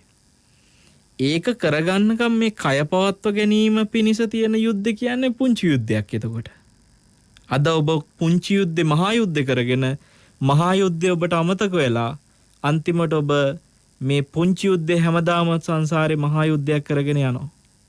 ඒක නිසායි ඔබට මේ අවවාදය අද මේ සිත්නේ තසපුව තුළ ඔබේ මනසට කාවද්දන්නේ. ඇත්ත ප්‍රශ්නේ අමතක කරලා తాවකාලික ප්‍රශ්න ඔබ ප්‍රශ්න කරගන්නවා. පින්වත්නි අපි හැමදාම සංසාරේ ඛණ්ඩ අපිට ප්‍රශ්න තිබ්බා. සසරේ පෙරේත ආත්මිකෙහිම ඉපදුනහම මෙහෙම නෙමෙයි පින්වත්නි. ඩොලර් ප්‍රශ්න නෙමෙයි පෙරේත ආත්මේ තියෙන්නේ. කැහි සෙම සොටු ටිකක් හොයාගන්න බැරි ප්‍රශ්න තියෙන්නේ. ඔවුන්ට ඩොලර් ඕනේ කෙලසෙම සොටු ටිකක් හොයන්න. ඔවුන් යොදුන් ගණන් ඇවිදගෙන යනවා කියනවා පාරවල් දිගේ. ඔය පාරවල් වල මිනිස්සු ඒ කියන්නේ මේ අපි පාරේ යනකොට ඔය තමන්ගේ කටින් කෙල ටිකක් ගහනවා නම් සෙම ටිකක් ඒ වගේ මොනහරි කෙල සෙම කැහි සොටු ඕවගේ දෙයක් ඔය පාරවල් ගානේ කොහේ හරි තමන් බැහැර කරනවා නම් ඒවා ටික වෙනුවෙන් පින්වත්නි පොර කන්න තරම් ඉන්නවයි කියනවා පෙරේත අමනුෂ්‍යාත්ම ඕන තරම් ඉන්නවා. ඒතර ඔවුන් පාරවල් දිගේ මෙහෙම ඇවිදගෙන යනකොට ඔබ හිතන්න කොතන හරි ඔන්න සොටු ටිකක් දකිනවා. සොටු මේ වැටිච්ච පොඩි සොටු ටික. ඔවුන්ට ඒක දිව තෙමා ගන්නවත් මදි. කුස පිරෙන්නේ නැහැ පින්වත්නි. අවුරුදු දහස් ගණන් සිය ගණන් සමහරලාවට කෙල සෙම සොටු හොය ඇවිද යන්තම් දිව මේ තොලකට තෙමා ගන්නවත් නැතුව මේ ටිකකින් යැපි මහා දුක් විඳින ආත්ම තියෙනවා සංසාරේ. ඔබ හිතන්න අපිට මේ පොළවේ මොනවා හරි දෙයක් හිටවගෙන කොහොම හරි බඩ පුරව ගන්න පුළුවන් තත්ත්වයක් තියෙනවනේ. මේ වෙලාවේ කය පවත්ව ගන්න අපිට සසරින් නිදහස් වීම ප්‍රධාන ප්‍රශ්නේ කරගත්තොත් පින්වත්නි ඒ වෙනුවෙන් ගැට ගහ ගන්න තියෙන අනිත් පුංචි දේවල් අපිට ලොකු ප්‍රශ්න වෙන්නේ නැහැ. ඒතර අපි හිතනවා පොළවේ එනගත්ත මඤ්ඤොක්ක දණ්ඩෙන් හැදෙන මඤ්ඤොක්කලේ කාලා හරි වැටකෙයිස්ම ටිකක් වළඳලා හරි මට සසරින් නිදහස් වෙන්න මේ දුර්ලභ මනුස්ස ජීවිතේ ලැබිච්ච වෙලාවේ දුර්ලභ වෙලා තියන්නේ ඇයි? නිකම් මනුස්ස ජීවිතේ දුර්ලභයි. මේක ඊට වඩා දුර්ලභ වෙලා තියන්නේ මේ සද්ධර්මෙ මොන ගෙහිච්ච වෙලාවේ. අඩුතරමේ පැවිදි ජීවිතයකටපත් වෙලා කැලේකට ගිහිල්ලා භාවනා කරගන්න භික්ෂුවක් විදියට විවේකීව මේ ධර්මයේ දකින්න උත්සාහ කරන භික්ෂුවක් විදියට පිණ්ඩපාතේ වැඩම කරලා ඒ පිණ්ඩපාතේට අඩුතරමේ කෙහෙල් ගෙඩියක් විතරක් හම්බුණා වෙන්න පුළුවන්. හැබැයි මේ භික්ෂුවට ඒ කෙහෙල් ගෙඩියෙන් හෝ කය පවත්ව ගන්න පුළුවන් ය කියලා හැඟීමක් එනවනම් ඒක ප්‍රශ්නයක් වෙන්නේ නැහැ. මොකද මේ භික්ෂුව දන්නවා මේ කෙහෙල් ගෙඩියෙන් කය පවත්ව ගන්න තියෙන එක නෙමෙයි ප්‍රශ්නය. මට මේ සිත සමාධිමත් කරගෙන ප්‍රඥාව සම්මාදිට්ඨිය මතු කරගන්න සම්මාදිට්ඨිය ඇති කරගන්න කල යුතු ඒ කෘත්‍ය තමයි මට තියෙන ලොකුම යුද්ධේ ලොකුම වගකීම ලොකුම අභියෝගය කියලා. මේ සසරේ ඔබ හැම වෙලාවෙම හිතන්න ඔබේ ලොකුම ප්‍රශ්නේ සසරින් නිදහස් වෙන එක, ඉපදීමෙන් නිදහස් වෙන එක කරගන්න. ඒ ඉපදුනාට පස්සෙන ප්‍රශ්න ඔක්කොම නිදහස් වෙන්නේ ඒ ඔබේ ලොකුම ප්‍රශ්නේ විසඳිච්ච දාට. එතකොට අද මේ මොහොතේ මේ ධර්මය අහන ඔබට මේ පිනට ලැබිච්ච ශාසනයේ පින්වන්ත ජීවිතයක් විදිහට මේ මුණ ගැහිච්ච අවස්ථාවේ පින්වත්නි ඔබ තවත් අනිකා එක්ක ගැටි මේ යන පීඩිත ගමන තවදුරට යන්න ආයෙත් සංසාරයටම මේ ගැටීම් මේ අකුසල් එක්ක අපිව වටනවනේ. ඔය මේ චක්‍රවර්ති සිහනාද සූත්‍රය තියෙනවා මිනිස්සු එක කාලෙක අකුසල් ඒ කියන්නේ ඔය දුස්සීලකම් කරන්නෙම නැතුව පුණ්‍යවන්ත විදියට එනවා එක කාලෙක. ඒ කාලේ මිනිස්සු අතින් ප්‍රාණඝාත වෙන්නේ නැහැ. හොරකම් වෙන්නේ නැහැ. වැරදි කාම සේවන වෙන්නේ නැහැ. බොරු කීම්, කේලම් කීම් මේ වගේ කිසිම දෙයක් වෙන්නේ නැති එක්තරා කාල පරිච්ඡේදයක මිනිස්සු ඇවිල්ලා තියෙනවා. එහෙම කාලා තියෙනවා. එතකොට කුසල් කියන වචනයක්වත් ඇහෙන්නේ නැතුව අකුසල්ම කරන කාලෙකුත් තියෙනවා. ඒ කාලේ ඉදිරියේදී මුණ ගැහෙන කාලේ. අර කියපෝ පුණ්‍යවන්ත කාලේ දැන් අතීතයේ ගෙවිච්ච කාලයක්. ඒක මේ අතීත කියන්නේ අවුරුදු මේ 1000ක 2000ක 3000ක කාලෙක නෙමෙයි. එතකොට බුදුරජාණන් වහන්සේ පෙන්වන ඔය කිසිම ශික්ෂාවක් බිඳ ගන්න නැතුව දස අකුසල් වලින් වැළකීලා හොඳට කුසලයේම පුරුදු කරගෙන ආපු මිනිස්සු ඉස්සෙල්ලම කරපු පළවෙනි වැරද්ද තමයි හොරකම. හොඳට මතක තියාගන්න. ඉස්සෙල්ලම කරලා තියෙන වැරද්ද හොරකම. ඇයි ඔබ දන්නවද හොරකම කරලා තියෙන්නේ? පින්වත්නි දුප්පත්කම නිසා. ඒ කියන්නේ මිනිසුන්ට කණ්ඩ බොණ්ඩ බැරි වෙනකොට ජීවිතේ ගෙනිය ගන්න බැරි වෙනකොට තියෙන කාගේ හරි දෙයක් හෝ හොරකම් කරලා ජීවත් වෙන්න ඕනකමක් එනවා. ඔබ හොඳට බලන්න දියුණු නැති රටවල් වල තාප්ප ගහලා ගේට්ටු දාගෙන වට කරගෙන රකින්නවා. ගොඩාක් ආර්ථික ශක්තිය තියෙන ඒක පුද්ගල ආදායම හොඳටම වැඩි දියුණුම රටවල් වල ගෙවල් වලට තාප්ප නැහැ. CCTV ගෙවල් ගියක් ගානේ දාලා නැහැ. අද තත්ත්වෙ මම මේ කියන්නේ.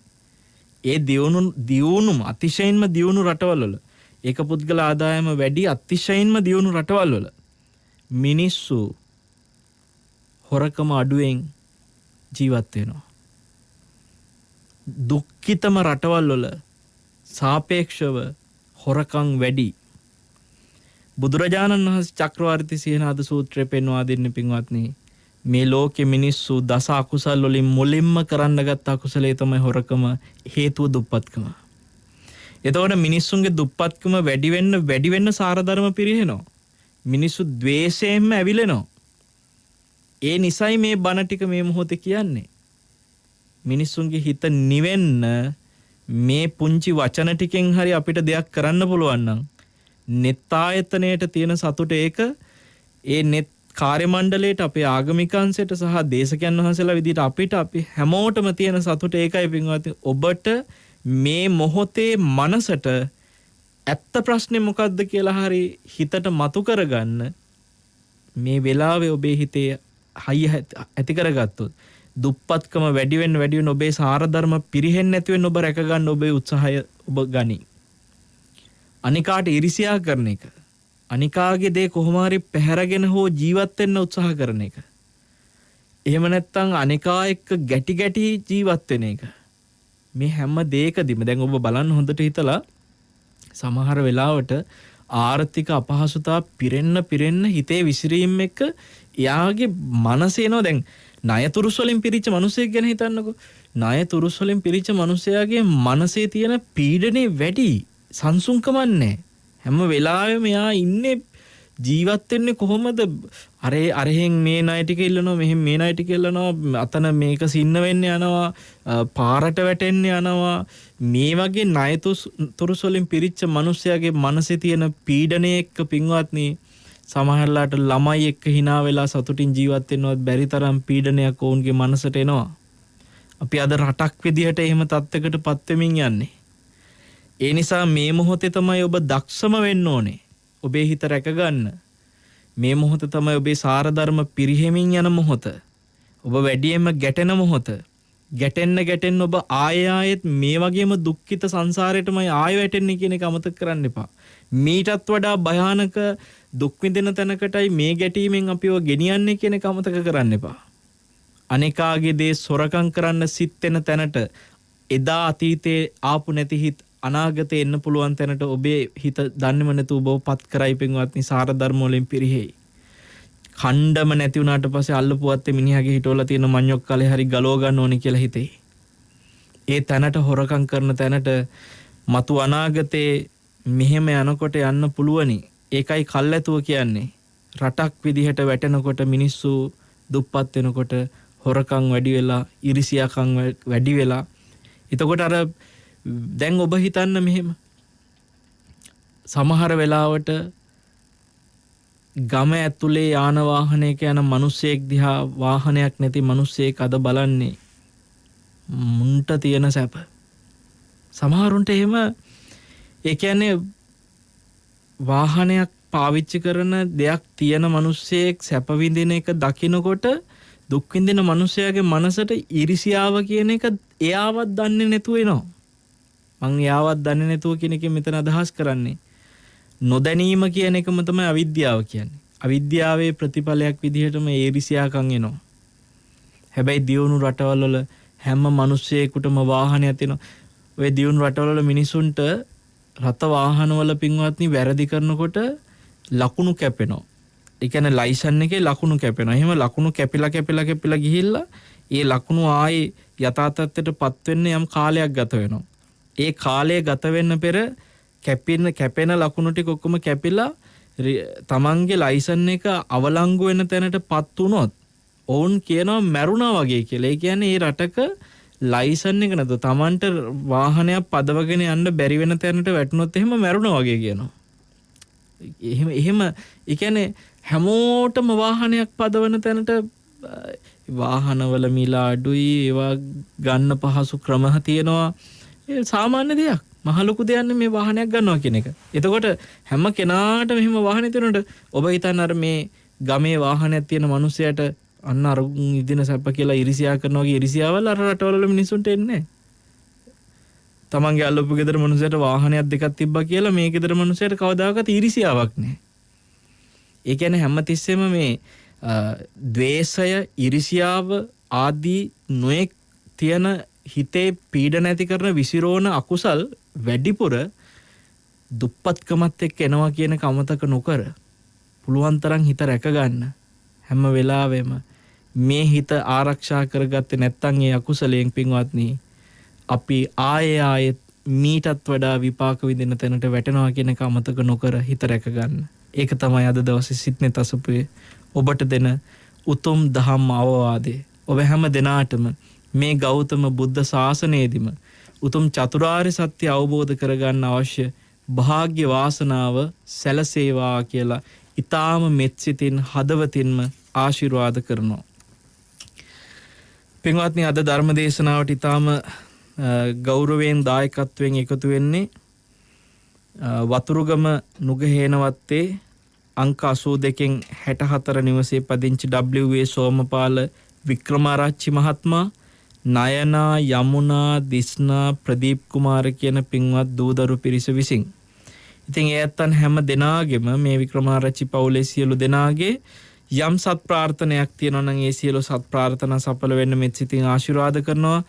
ඒ වෙනුවෙන් ඔවුන් අදිස්ථාන කරනවා තමන්ගේ නිවසේ පදිංචිව සිට මියගිය B.A.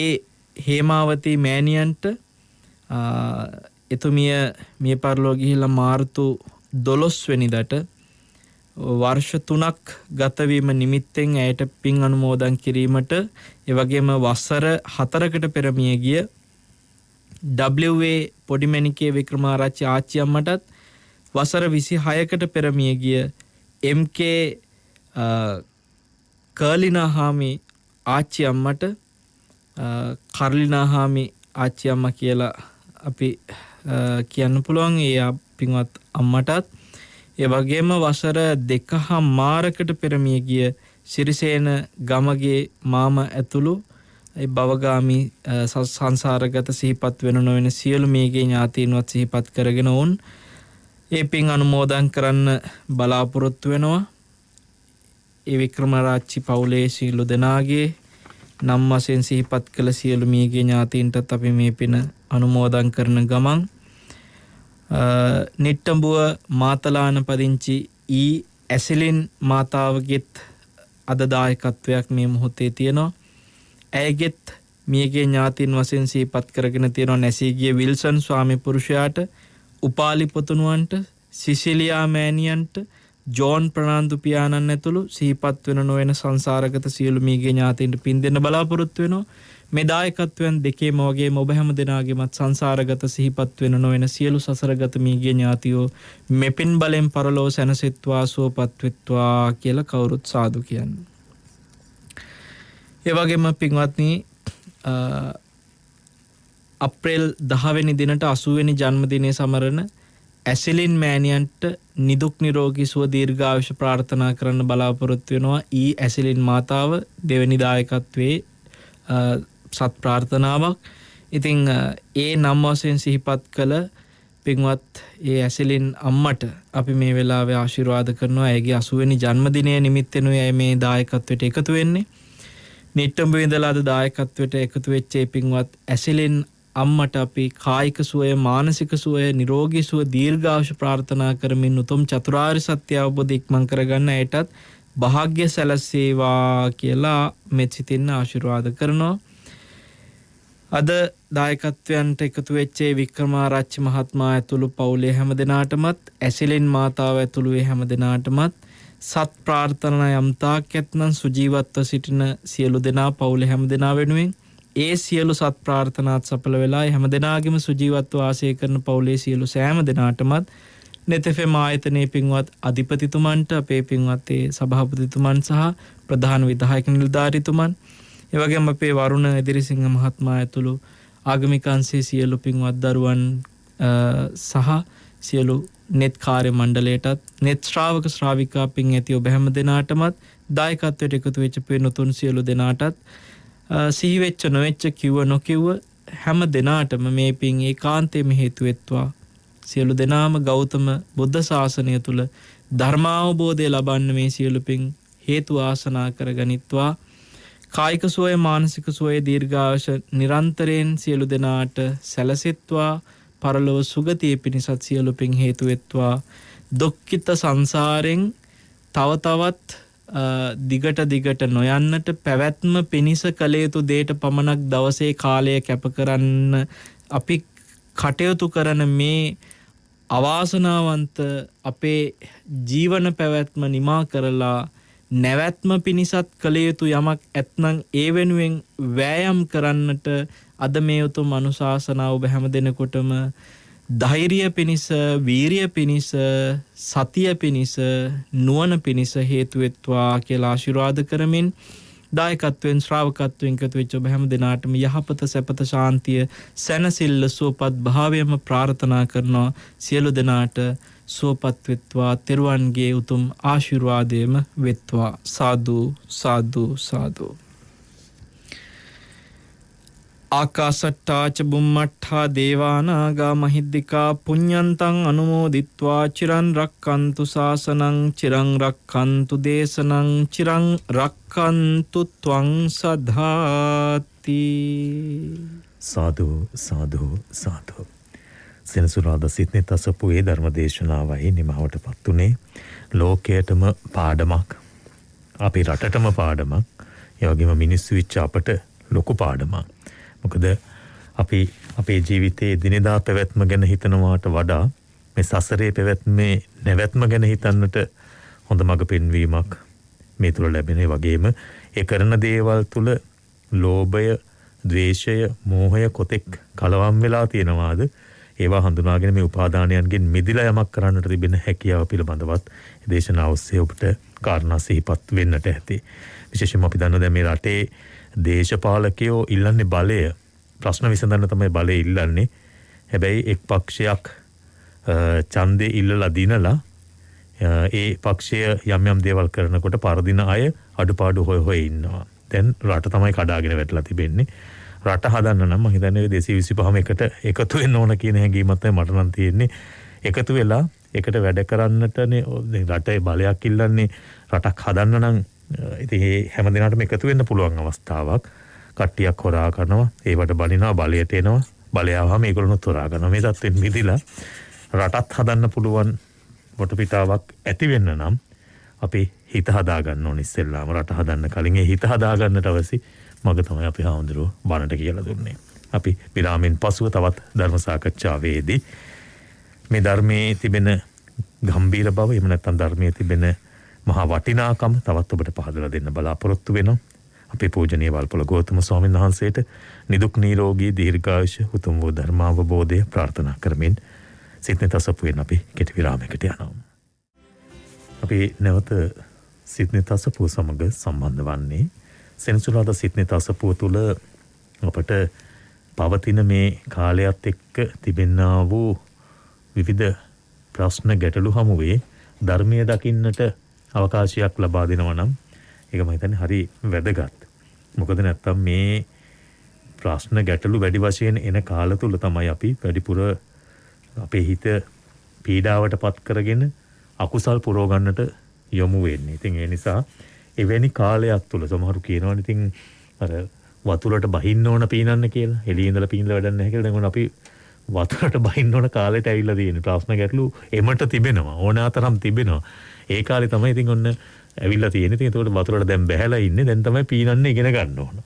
ඉතින් මේ පීන ගන්න ක්‍රමය අපි කලින් කොච්චර උඩ දිහාගෙන හිටියත් ඒක සමහරලාට ඒක ප්‍රැක්ටිකල් නැත්තම් අපිට ප්‍රායෝගිකව කරන්න බැරි වෙන අවස්ථා ජීවිතේ තිබිලා තියෙනවා. දැන් හොඳ අවස්ථාවක්. මේ ප්‍රශ්නවල හිර වෙලා තවත් ද්වේෂය ඇති කරගෙන බැන කෑ ගහ ඒ තුල කාටද හොඳක් වෙන්නේ? ඒ තුල Tamanට සැනසීමක් ලැබෙනවා. තමන්ගේ ඉලක්ක සපුර ගන්න පුළුවන්ද? Tamanට හැදෙන්න පුළුවන්ද? ඒ කෑ ගැහිම තුල සියලු දේවල් සම්පූර්ණයෙන්ම අපව කන පිට හැරිලා හොඳ වෙන්න පුළුවන්ද? ඉතින් ඒ නිසා කතාව අවශ්‍ය නැත්නම් තමන්ගේ අදහස් ඉදිරිපත් කිරීම අවශ්‍යයි. හැබැයි ඒ තුල කොතරම් ද්වේෂයක්, වෛරයක්, ක්‍රෝධයක් ඇති කරගන්නවාද, රාගයක්, කාමයක් ඇති කරගන්නවාද, තෘෂ්ණාව නිසා කොතරම් මොහොතක් පාසා ජීවිත විනාශයටපත් වෙනවාද? මේවා ගැන මේ ආසන්න ධර්මදේශනා දෙකම ඇති අපිට නැවත හිතන්නට මේ සසරේ යන ගමන නවත්තන්න ඕනේ කියන හැඟීම ඇති වෙන්නට. අපි හැමදෙරම අපි ඒ ආශ්‍රිතව මද සාකච්ඡාව ආරම්භ කරන බොහොම ගෞරවයෙන් නැවත වාරයක් ඔබ වහන්සේව පිළිගන්නවා. සෙනසුරාදා සිත්නෙත අපේ ධර්ම සාකච්ඡාවට අපි හැමදෙරම දැන් දේශනාවේදී සිහිපත් කළා වගේ දැන් අපේ රටේ ධර්මයේ තියෙන රටක් අපේ හැමදෙරම මේ. දැන් අපි කියන්නේත් ලෝකෙන් උතුම්ම රට අපේ රට කියලා. ඊට හේතුව ප්‍රධාන වශයෙන්ම හැමදේම තියෙනවා වගේ ධර්මයේ තියෙනවා. එතකොට දැන් ධර්මයේ තියෙන රටක්. හැබැයි එහෙම වාසනාව අපේ රටට වඩා දැන් එහෙම වාසනාව තියෙන අපේ රටට වඩා ධර්මය ඇහෙන්නේ නැති රටවලුත් තියෙනවානේ ලෝකේ. හැබැයි අපි දකිනවා මේ රටවල් වල ජීවත් වෙන බොහොම සතුටින් ඉන්න සමහර මිනිස්සු. රටවලුත් ඒකේ රටවල ඉන්න මිනිස්සු හරි සතුටෙන් බොහොම අනිත් අයටත් උදව් කරගෙන එහෙම ඉන්නවා. ඒ කොහොමද අපේ හාමුදුරනේ එහෙම වෙන්නේ? ඒක හොඳද? ඒ සතුටු වෙන විදිය හොඳද? අනිත් පැත්තෙන් එච්චර සතුටින් ඉන්න මිනිස්සු එහෙම සතුටක් ලබන්න පෙර පිනක් කරන්නට ඇතිනේ. ඇයි ඒගොල්ලන්ට ධර්මය හම්බුන්නේ නැත්තේ? වර්ණර 4 දෙනෙක් කියන ලෝකයේ ආලෝකයෙන් අඳුරට යන කෙනා, අඳුරෙන් අඳුරට යන කෙනා, ආලෝකයෙන් ආලෝකයට යන කෙනා, අඳුරෙන් ආලෝකයට යන වගේම ආලෝකයෙන් අඳුරට යන මේ 4 දෙනා. එතකොට මේ 4 දෙනාගේ අතීතේ කරගත්ත පුණ්‍ය විපාක, ඒ කුසල විපාක මේ ජීවිතේ ගෙවන ඔයා සැප විඳිනවා. හැබැයි යා නැවත මතු සැප විපාක පිණිස මේ ජීවිතේ කුසල කර්මික නිරත වෙන්නේ නැහැ. එයා පුණ්‍ය කර්ම කරන්නේ නැහැ. හැබැයි යා සැප විඳිනවා. එයාට කියනවා ආලෝකයෙන් අඳුරට යන කෙනා කියලා. එතකොට ආලෝකයෙන් ආලෝකයට යන කෙනා කියන්නේ අතීතයේ පුණ්‍ය විපාකත් එක්ක මේ ජීවිතේ හොඳට සැප විඳිනවා. ඒ වගේ මෙයා කුසල තුල පුණ්‍ය කටයුතු තුලම මේ ජීවිතයේ හැකිතරම් මතු අනාගතයේ සැප පිණිසත් අවශ්‍ය දේ කරනවා. එහෙමයි. ඒ ආලෝකයෙන් ආලෝකයට යන කෙනා. එතකොට ඕකෙම අනිත් පැත්ත. අඳුරෙන් අඳුරට යන කෙනා. අතීතයේ අකුසල විපාක වලට මේ ජීවිතේ බොහෝ දුක් විඳිනවා, ආබාධිතයි ප්‍රශ්න. එයා මේ ජීවිතේ කරන්නේ අකුසල. එතකොට අඳුරෙන් ආලෝකයට යන කෙනා මේ ජීවිතේ හරියට දුක් විඳිනවා එයා. අතීත විපාක ගෙවනවා බොහෝ, කිසිම සැපක් නැහැ ජීවිතේ. හැබැයි එයා මේ ජීවිතේ කොච්චර දුෂ්කර කාල පරිච්ඡේදයක දුනත් දුෂ්කරව කොහොම හරි අමාරුවෙන් පුණ්‍ය කටයුතු එක්ක කුසල කටයුතුත් එක්කම ජීවිතේ ගෙවනවා. අන්‍යයා මතු සැප පිණිස මේ ජීවිතයේ ඒ කුසලය පින රැස් කර ගන්නවා අදුරෙන් ආලෝකයට යන කෙනා. එහෙමයි. එතකොට දැන් මේ 4 දෙනාගේ ඔබ හොඳ තැනක් අහන්නේ මේ ඉච්ඡර පුණ්‍ය විපාක තිබිලා සැප විඳිනවා නම් ඒ ධර්මෙ මුණ ගැහුන්නේ නැත්තේ. ඔව්. ඇත්තටම මේ දැන් අපි මේ ධර්මය මුණ ගැහෙන කෙනා කියන කෙනා ගත්තම ඒකත් යම් සාංශාරිකර පුබ්බේච කත පුඤ්ඤතා පෙරකල පින ඒ වෙනුවෙන්ොත් තියෙන්න ඕනේද කියලා හිතෙන දෙයක් වරුණ ධර්මයේ මුණ ගැහිම සහ ධර්මය අහිමි වීම. එහෙමයි. අපි හඳුන මට විනාඩියක් අවසර දෙන්න. දැන් ඔය කාරණාවට එන්න කලින් ඔබ වහන්සේ කිව්වා ඒ අඳුරෙන් ආලෝකයට එන කෙනා ආලෝකයෙන් අඳුරට යන කෙනා ආලෝකයෙන් ආලෝකයට එන කෙනා අඳුරෙන් අඳුරට යන කෙනා මේ වගේ පැහැදිලි කළානේ. එනිසා පින කුසලය එහෙම සඳහන් කළානේ මේකට හේතු වෙනවායි කියලා.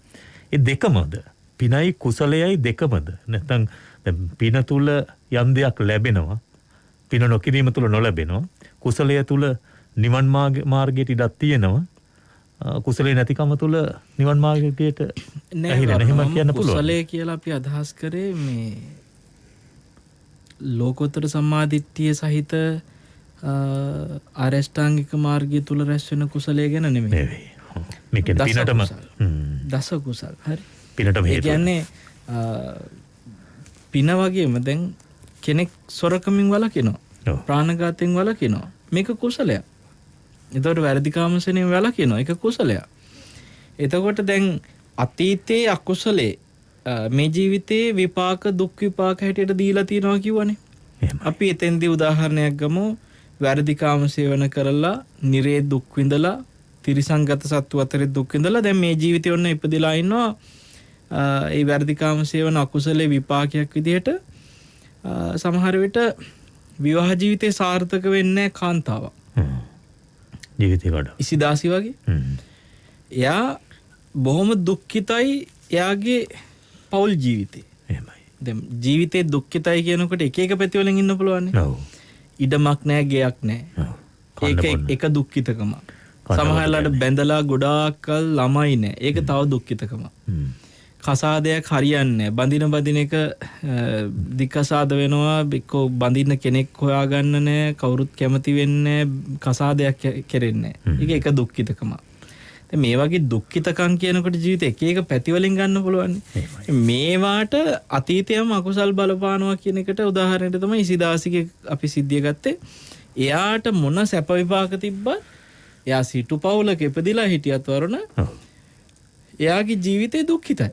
මොකද එයාට කිසිම විවාහයක් හරියන්නේ බඳින කෙනා දාලා යනවා. අන්තිමේදී තාත්තා බැරිම තැන සිංගමණියන් මිනිස්සෙක්ට කතා කරලා ඉසිදාසිව බඳලා දෙනවා. අර වැරහැලි රෙද්දකුයි මේ සල්ලි එකතු කරන්න තියාගත්ත පොඩි තැටි කෑල්ලකුයි තියාගත්ත පිඟානකුයි මේක පැත්තකට දාලා මේ මනුස්සයාට හොඳට ඇඳුම් දීලා හොඳට නාවලා කරලා මනුස්සයව ලස්සනට වෙනස් කරලා ගත්තා. එහෙමයි. ඉසිදාසිත් නිකන් නෙමෙයි. මේ වන්දනා කරගෙන සලකන්නේ ස්වාමි පුරුෂයාට. අර සිංගමනේ යන මනුස්සයාටත් එපා වුණා. ඒ කියන්නේ සිංගමනේ යන එක්කෙනාගේත් කර්මයක් තියෙන විපාකයක් තියෙන ඒකටම යන්න. ඒ මනුස්සයාත් මේ විවාහ ජීවිතේ ටික කාලයක් ඉඳලා එපා වෙලා යත් යනවා යන්න. ආපහු අර වැරහැලි රෙද්දයි තැටියයි අරන් යනවා. මෙයා ලස්සන කෙනෙක්. මෙයා කොටින්ම මේ උදේහවස වඳිනවා ස්වාමි පුරුෂයාට.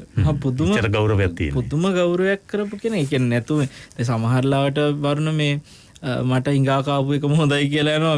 මේ ගෑනිත් එක්ක ඉන්න බෑ රණ්ඩු වෙනවා මරා ගන්නවා. එහෙම කියන්නේ. ඔව්. එහෙමත් නෙමෙයි මේ හොඳට සලකලා. මේ හොඳට සලකලා. හරි. එතකොට ඒක ඒ ඉසිදාසිගේ ප්‍රශ්නයක් විතරද? සිංගන්නාගේ ප්‍රශ්නයක්වත් වෙන්න බෑ. විය හැකියි. මේ එච්චර දෙයක්වත් ලැබිලා දාලා යනවා කියන්නේ. ඒක විය හැකියි. එතකොට මේ දැන් අපි මෙතන ඉසිදාසි උදාහරණයක් ගත්තේ වරුණ. අපිට ඇත්තටම උතෙන්දී පේනවා එයා ඒ අකුසල විපාකේ වැරදිකම් සෙවනකින් අකුසල විපාකේ ප්‍රබලම මේ විපාක ටික නිරේ විඳිනවා. එහෙමයි. ඊට පස්සේ ශේෂ වෙන ටික තිරිසංගත ලෝකවල තමන්ගේ පුරුෂ ශරීරෙත් තැලෙන ආත්මවල ඔව්. වඳුරු ආත්ම ඊට පස්සේ බරාදින සත්තු වගේ ඉපදෙලා එක එක විදිහට තිරිසංගත ආත්මවල දුක් විඳිනවා. ඊට පස්සේ මනුස්ස ලෝකෙත් නපුංසක වගේ ආත්ම ලබනවා. හරි ඔවගේ අර ශේෂ වෙන එක ටික ගෙව ඇවිල්ලා මේ අන්තිම රොඩ්ඩ. ඒ අකුසලයේ තියෙන අන්තිම ටික මේ රුව ඇත්තියක් විදිහට ඉපදෙනවා. ඒකට තියෙන විපාකය තමයි විවහාරයන් නැති එක. හරි. එතකොට දැන් එක්තරා අඳුරක් ඇයට. ඒක. එහෙමයි. එතකොට ඇය මේ ජීවිතෙත් වැරදි කාම සේවන කරා නම් අන්න එයා අඳුරෙන් අඳුරට යන කෙනා වෙනවා. නමුත් එයා මේ ජීවිතේ වැරදි කාම සේවනෙන් වැළකීලා බ්‍රහ්මචාරී වෙනවා. එයාට දැන් විවාහ හරියන්නේ නැහනේ. එයා ඇවිල්ලා මහාන වෙනවා. එයා පඹසර රකින්නවා. ඉසිදාසි. එතකොට අතීතයේ වැරදි කාම සේවන වල විපාක වින්දගෙන මේ ජීවිතේ බ්‍රහ්මචාරී වුණ ගමන් අඳුරේ ආපු කෙනා ආලෝකයට ආපු කෙනෙක් වෙනවා. ඒකින්ද ඉන්නේ අර අඳුරු වලාවන් අතර රිදී රේඛා පාලනවා කියලා කියන්නේ නැත්තේ. එතකොට වරුණ මම මෙතන මේ කුසල අකුසල කියන එකේදී කතා කරේ අන්න අර අකුසලයට ප්‍රතිවිරුද්ධ පැත්ත. වැරදි කාම සේවනයේ වැළකී සිටිනවාද කෙනෙක් එතනදී කුසලයක්. එහෙමයි. ඒක දස කුසල වල කුසලයන්නේ. නැත්නම් එතනදී කුසල කියන එක අදහස් කරේ නිවන් මාගේ දැන් වැරදි කාම සේවනයේ වැළකී සිටීම නිවන් මඟ තුලත් කුසලයක් වෙනවා. ලෝකෝත්තර සම්මාදිට්ඨිය තුල පිහිටලා වැරදි කාම සේවනයේ වැළකී ඉන්නකොට. බ්‍රහ්මචාරී වීම තුල. ඒ කියන්නේ ලෝකෝත්තර සම්මාදිට්ඨිය තුල පිහිටලා චතුරාර්ය සත්‍ය අවබෝධයේ පිනිස බඹසර රකින්න. දැන් ඉසිදාසි ගියේ එහෙම තමයි. ඉසිදාසි ලෝකෝත්තර කුසලයක් එතන ලෝකෝත්තර සම්මාදිට්ඨිය තුල වැඩෙන කුසලයක් යාරස් කරා. ඒ කියන්නේ Tamanට මේක වෙන්නේ ඒ නිසා මම මේ මාර්ගයට ඇවිල්ලා මෙහෙම යනවා කියලා. නමුත් මම කියන්නේ සම්මාදිට්ඨිය චතුරාර්ය සත්‍යයක් ගැන දන්නේවත් නැතුව මේ ලෝකේ කොච්චර මිනිස්සු ඉන්නවද වරුණ අති දැන් අපි වර්තමානයේ ඉන්න විදේශ රටවල වල සමහර ඔය විදේශික ජාතිකයෝ ගත්තම තමන්ගේ බිරිඳ හැර වෙනම කිසිම ගැහණියක් ගැන සිතුවිල්ලක්වත් ඇති කරගන්න මට ඕනකම නැහැ කියලා ඉන්න ස්වාමි පුරුෂයෝ ඉන්නවා. මේ ධර්මෙ දන්නේ නැහැ. එතකොට එහෙම බිරිඳවරුත් ඉන්නවා. ඒ කියන්නේ මම මගේ මහත්තයාට විතරයි ආදරය කරන්නේ. මට වෙන කවුරුත් ඕනේ නැහැ. ජීවිතේ මම මගේ මහත්තයා වෙනුවෙන් විතරක් කැප වෙලා ඉන්නවා කියලා ඉන්න බිරිඳවරු ඉන්නවා. ධර්මෙ නැහැ. එතකොට එයාට ලෝකෝත්තර සම්මාදිට්ඨිය තුල පිහිටපු විපාකයක් ලැබෙන්නේ නැහැ. කුසල විපාකයක් නැහැ. ඒක කියන්නේ ඒකෙන් ධර්මය හම්බ වෙන්නේ නැහැ. උදාහරණයක් කියන්නේ නිවන පිණිස හේතු වෙන්නේ නැහැ. හැබැයි එයා දස කුසලයේ තුල කුසලයක් රැස් කරනවා. මොකද එයා වැරදි කාමසේවනේ වැළකීලා ඉන්නවා. එතකොට එයා එතනදී පිනකුත් රැස් වෙනවා. තමන්ගේ ස්වාමියාට පමණක් එක හිතින් ඉන්න එක තුල එයා දුස්සීල නොවීම තුල පුඤ්ඤාභිසන්ද කුසලාභිසන්ද කියලා කියන අර නිවන් මාගේ වගේම මෙතන ඇත්තටම දැන් අපි හිතමු තමන්ගේ මහත්යට තමන්ගේ අතින් කරන උපස්ථානයක උනත් පිනක් රැස් වෙනවනේ වරුණ. තිරිසන් සතෙකුටත් කැම ටිකක් දෙනකොට ආනිසංස 100ක් තියෙනවා නම් තමන්ගේ මහත්යට කැම ටික වෙලා දෙන එකේ පිනක් රැස් වෙන්නේ නැද්ද? මේ මහත්ය ගැන කාරුණික හිතකින් කැම ටික හදලා දෙද්දී ඒ මනුස්සයාට එතනත් පිනක් රැස් වෙනවා. ඒ මනුස්සයා ඉක්මවා යන්නේ නැති වෙනකොට වෙනත් පුරුෂයොත් එක්ක තමන්ගේ ඇසුරක් පවත්වන්න නැති වෙනකොට එතන යාට කුසලයක් රැස් වෙනවා. ඉතින් පින් කුසල් කියන එක මං කියන්නේ බුද්ධ ශාසන නැති කාලේ වුණත් මිනිස්සු තුල රැස් කරන දෙයක්. පින් කුසල් කියන එක. එතකොට දස කුසල් කියන එක මේ බුද්ධ ශාසනේ නැති කාලෙත් බුද්ධ ශාසනය තියෙන කාලෙක වුණත් ධර්මෙ නැති අය ධර්මෙ මුණ ගැහිලවත් නැති අය තුල ඕනතරම් රැස් කරනවා. ඒවැ විපාක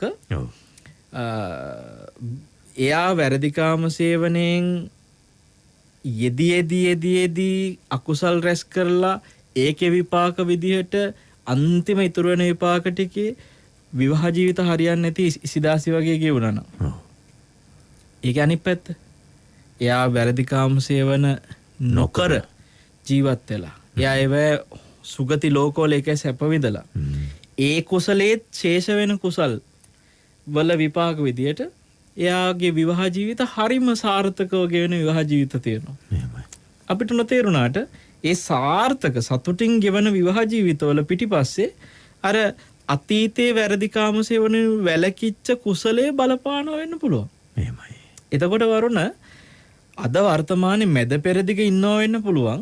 හොඳ සාර්ථක විවාහ ජීවිතයක් ගෙවන දෙන්නෙක්. ඒ දෙන්න හරිම සතුටින් ඒ දෙන්න විවාහ ජීවිතය ගෙවනවා.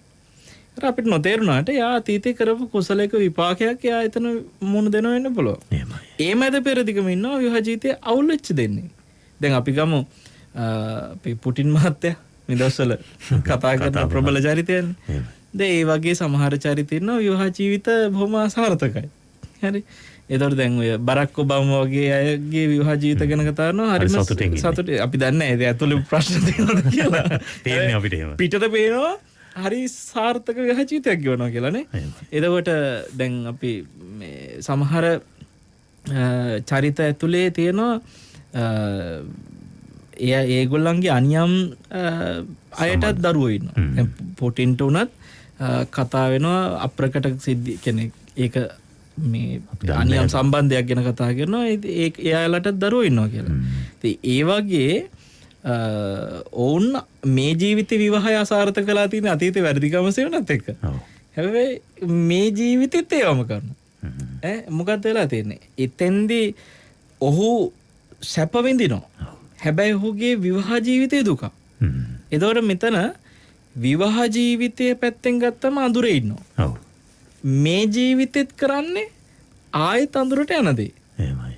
අන්නේ විදිහට කුසල අකුසල පැත්තෙන් අපිට පේනවා වරුණ එකිනෙකාගේ ජීවිතවල තියෙන වෙනස්කම සාපේක්ෂකම් මේ හැම දෙයකම ධර්මයේ තියෙන රටවල් වලට වඩා අරෙහි ඉන්නව නේද ඊට වඩා සැප විඳින අය කියලා අපිට පේන අය අතරේ ඇත්තටම බැලුවොත් එහෙම මේක ධර්මයේ තියෙන රටක්ද නැති රටක්ද කියලා මැනිල්ල නෙමෙයි කොයි රටෙත් ඉන්නවා හැම විදිහෙම කුසල් තියෙන අයත් ඉන්නවා අකුසල් තියෙන අයත් ඉන්නවා මේ හැමෝම මිනිස්සුනේ වරුණ අපි ඉස්සෙල්ලා අමතක කරන්න හොඳ නැහැ එයා මොන රටේ ඉපදුනත් මනුෂ්‍යාත්මයක් ලැබුවේ කුසල විපාකකින් ඔව් ධර්මය හම්බ වෙන්නේ නැත්තේ අන්න ඒක තමයි කතා කළ යුතු අපි ඉස්සෙල්ලා ඔබ විනාඩියකට කියලා ආවේ ඔතන ඉන්නේ මං කියන්න ආවේ මේකේ ධර්මය ලැබීම කියන එකටත් සහ ධර්මය නොලැබීම කියන එකටත් අපිට තේරෙනවා පෙරකල පින කියන එක ප්‍රබලව තියෙන ඕන දෙයක් වෙනවා.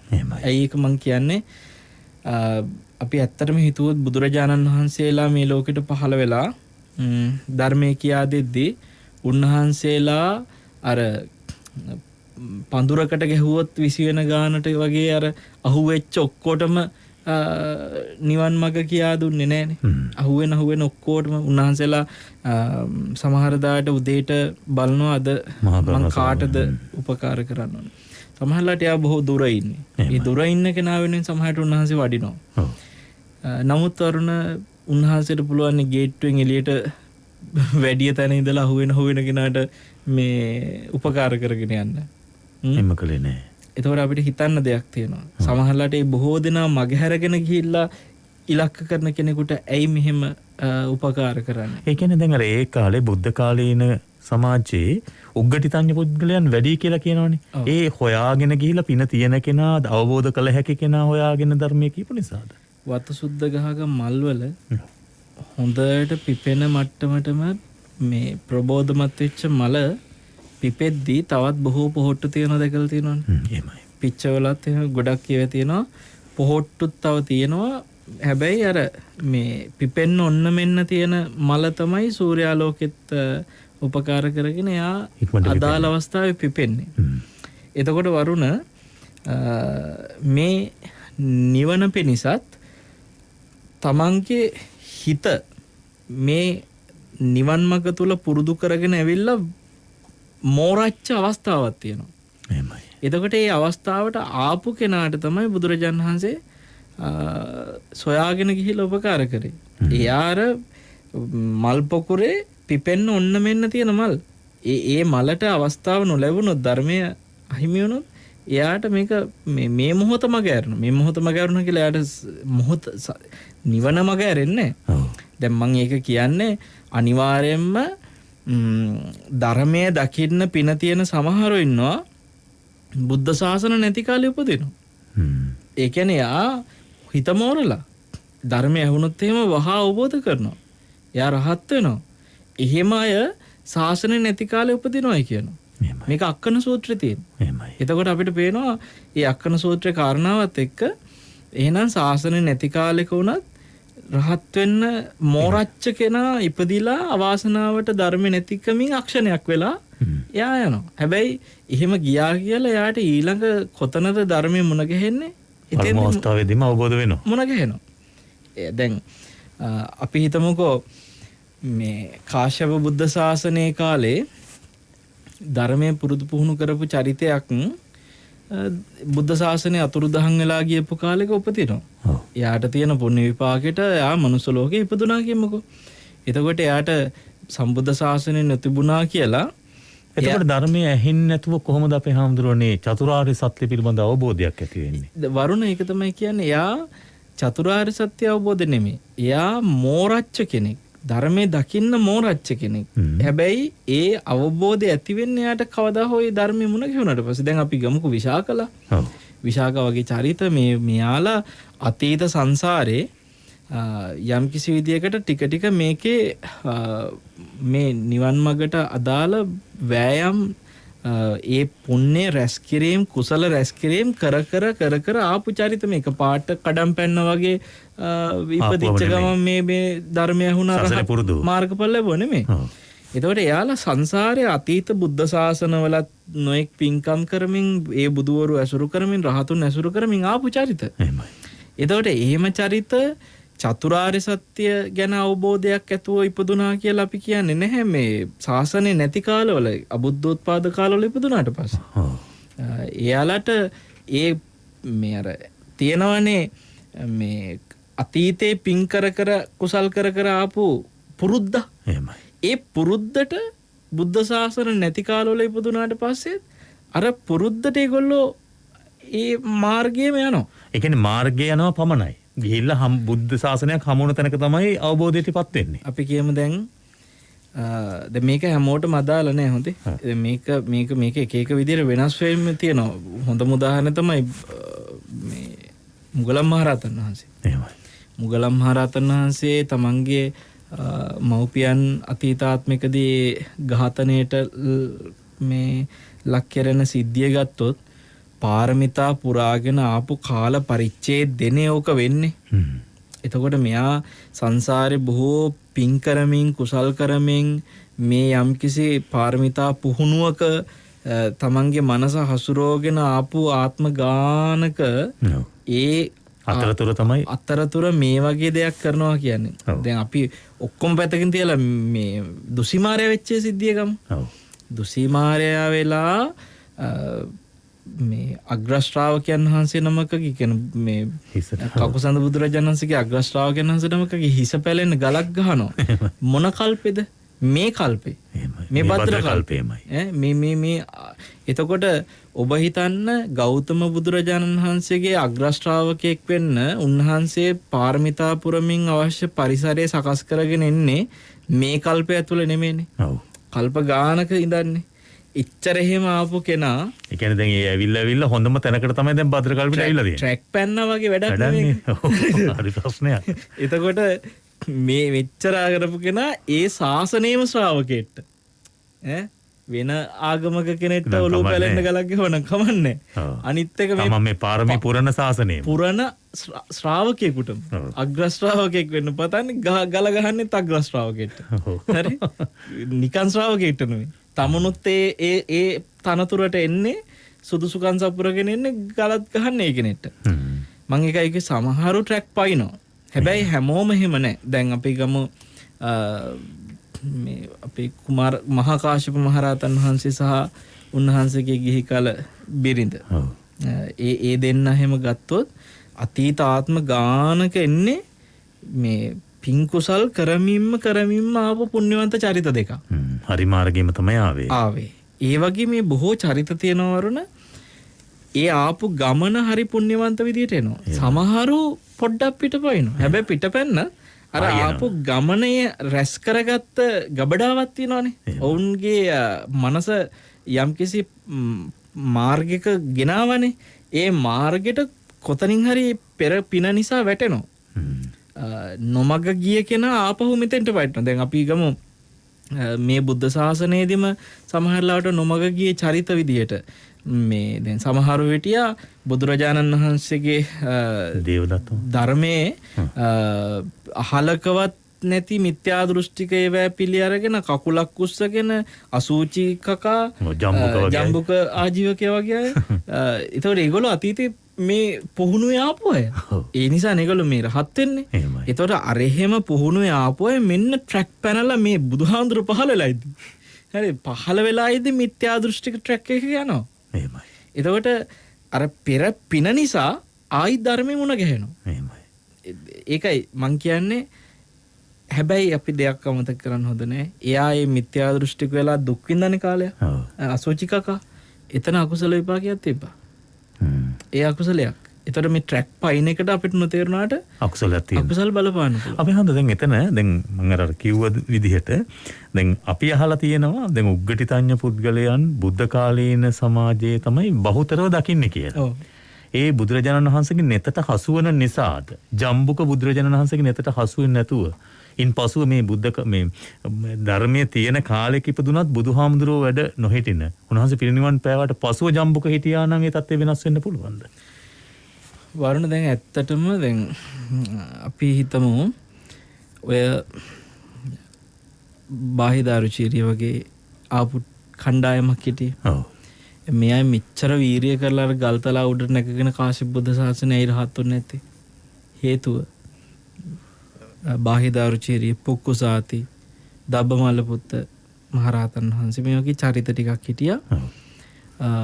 මේ අයට බුදුරජාණන් වහන්සේගේ ශාසනයේ යම් යම් අග්‍රස්ථාන වලට ඔවුන් සුදුස්සු වෙමින් පාරමිතා පුරන් ආපු චරිත.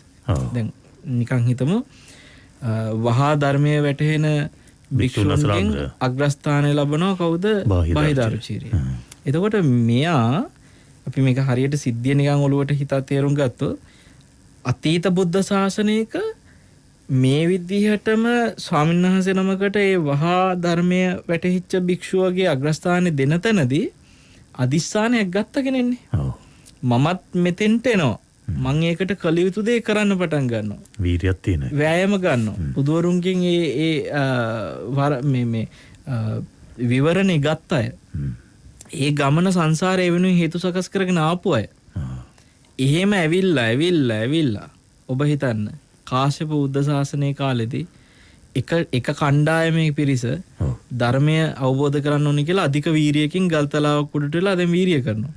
එක නමක් රහත් වෙනවා, එක නමක් අනාගාමී වෙනවා. ඇයි මේ ඊටු පස්නම කිසිම මාර්ගඵලයක් ලබන්නේ නැතුව අච්චර වීරිය කරලා අපවත් වෙන්නේ? හිතන්න දෙයක්. එකට එකම ධර්මය අහලා එකට වීරිය කරලා එක විදිහටම වෑයම් කරලා එක නමක් රහත් වෙලා ආයි අනිත් අයට මෙහෙම වෙන්නේ. මේ පස්නම මේ ගෞතම බුදුරජාණන් වහන්සේගේ ශාසනයේ මේ විදිහ අග්‍රස්ථාන ලබන්න හිටපු චරිත ටික.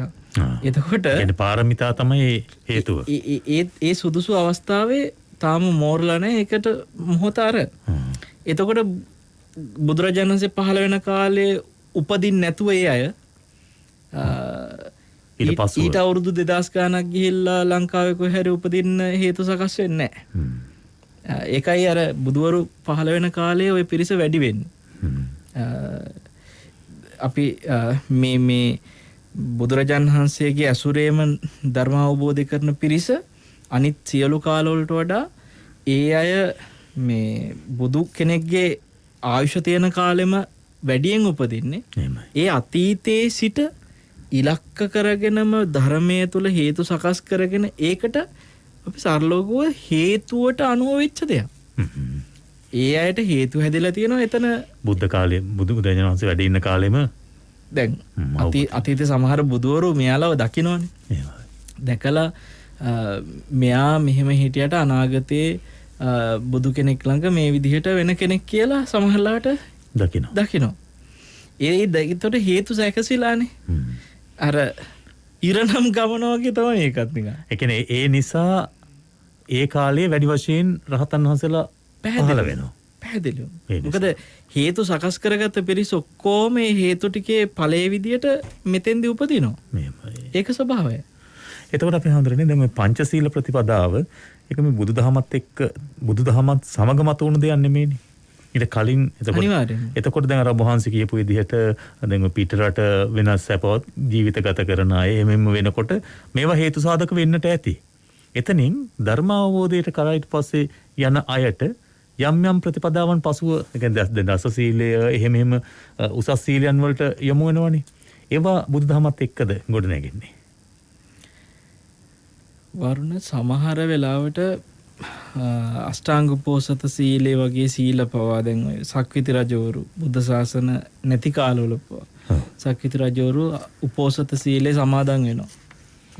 ඒ අදි සීල කියන සීල සමහර වෙලාවට ශාසනයෙන් බැහැර කතා කරන තැන නැතුව නෙමෙයි.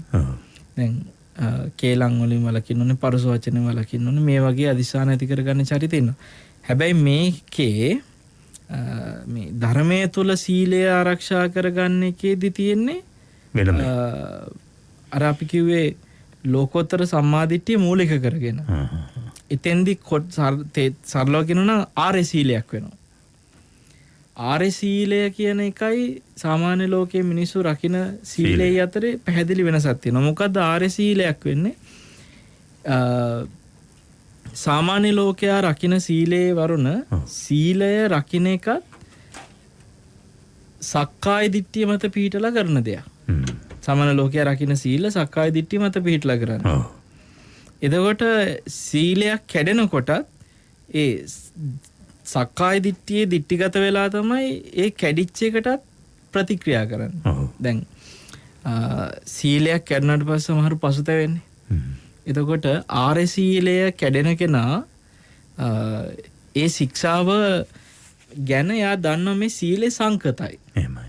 ආර්ය සීලේ ස්වභාවය තමයි ආර්ය න්‍යායට අනුව ගලප ගන්න. මොකද්ද ආර්ය න්‍යාය කියන්නේ? පටිච්චසමුප්පාදනේ. ඔව්. එතකොට මේ පටිච්චසමුප්පන්නයි කියලා කියන්නේ හේතුවක් සහ ඵලයක් ඇතුව වෙච්ච දෙයක්. මේක සංකතයි. අපි නිකන් හිතමු මේ මොහොතේ යම්කිසි ශික්ෂාවක් රැකෙනවා නම් ඒ ශික්ෂාව රකින්නේ ඒකට හේතු සකස් කරපු නිසා. එහෙමයි. එතකොට ඒ හේතු සකස් කරපු විපාකයක් හේතුවේ ඵලයක් විදිහට වරුණ මේ සීලේ සංකත සීලයක් කියලා සකස් වෙච්ච සීලයක් කියලා පිළි අර ගැනීමම සක්කාය දිට්ඨියෙන් තොර වෙන්න ඒක හේතුවක්. දැන් සක්කාය දිට්ඨිය බිඳගත්ත සෝතාපන්න කෙනා හැමතිස්සෙම යමක් හේතුන්ගෙන් හටගත්තා නම් ඒ හේතු නැතිවෙද නැති වෙනවා කියන එක පිළි අර ගන්නවානේ. ඒ සංකත ස්වභාවය පිළි අර ගන්නවා. අවබෝධයෙන් පිළිගන්න නිකන් නෙමෙයි.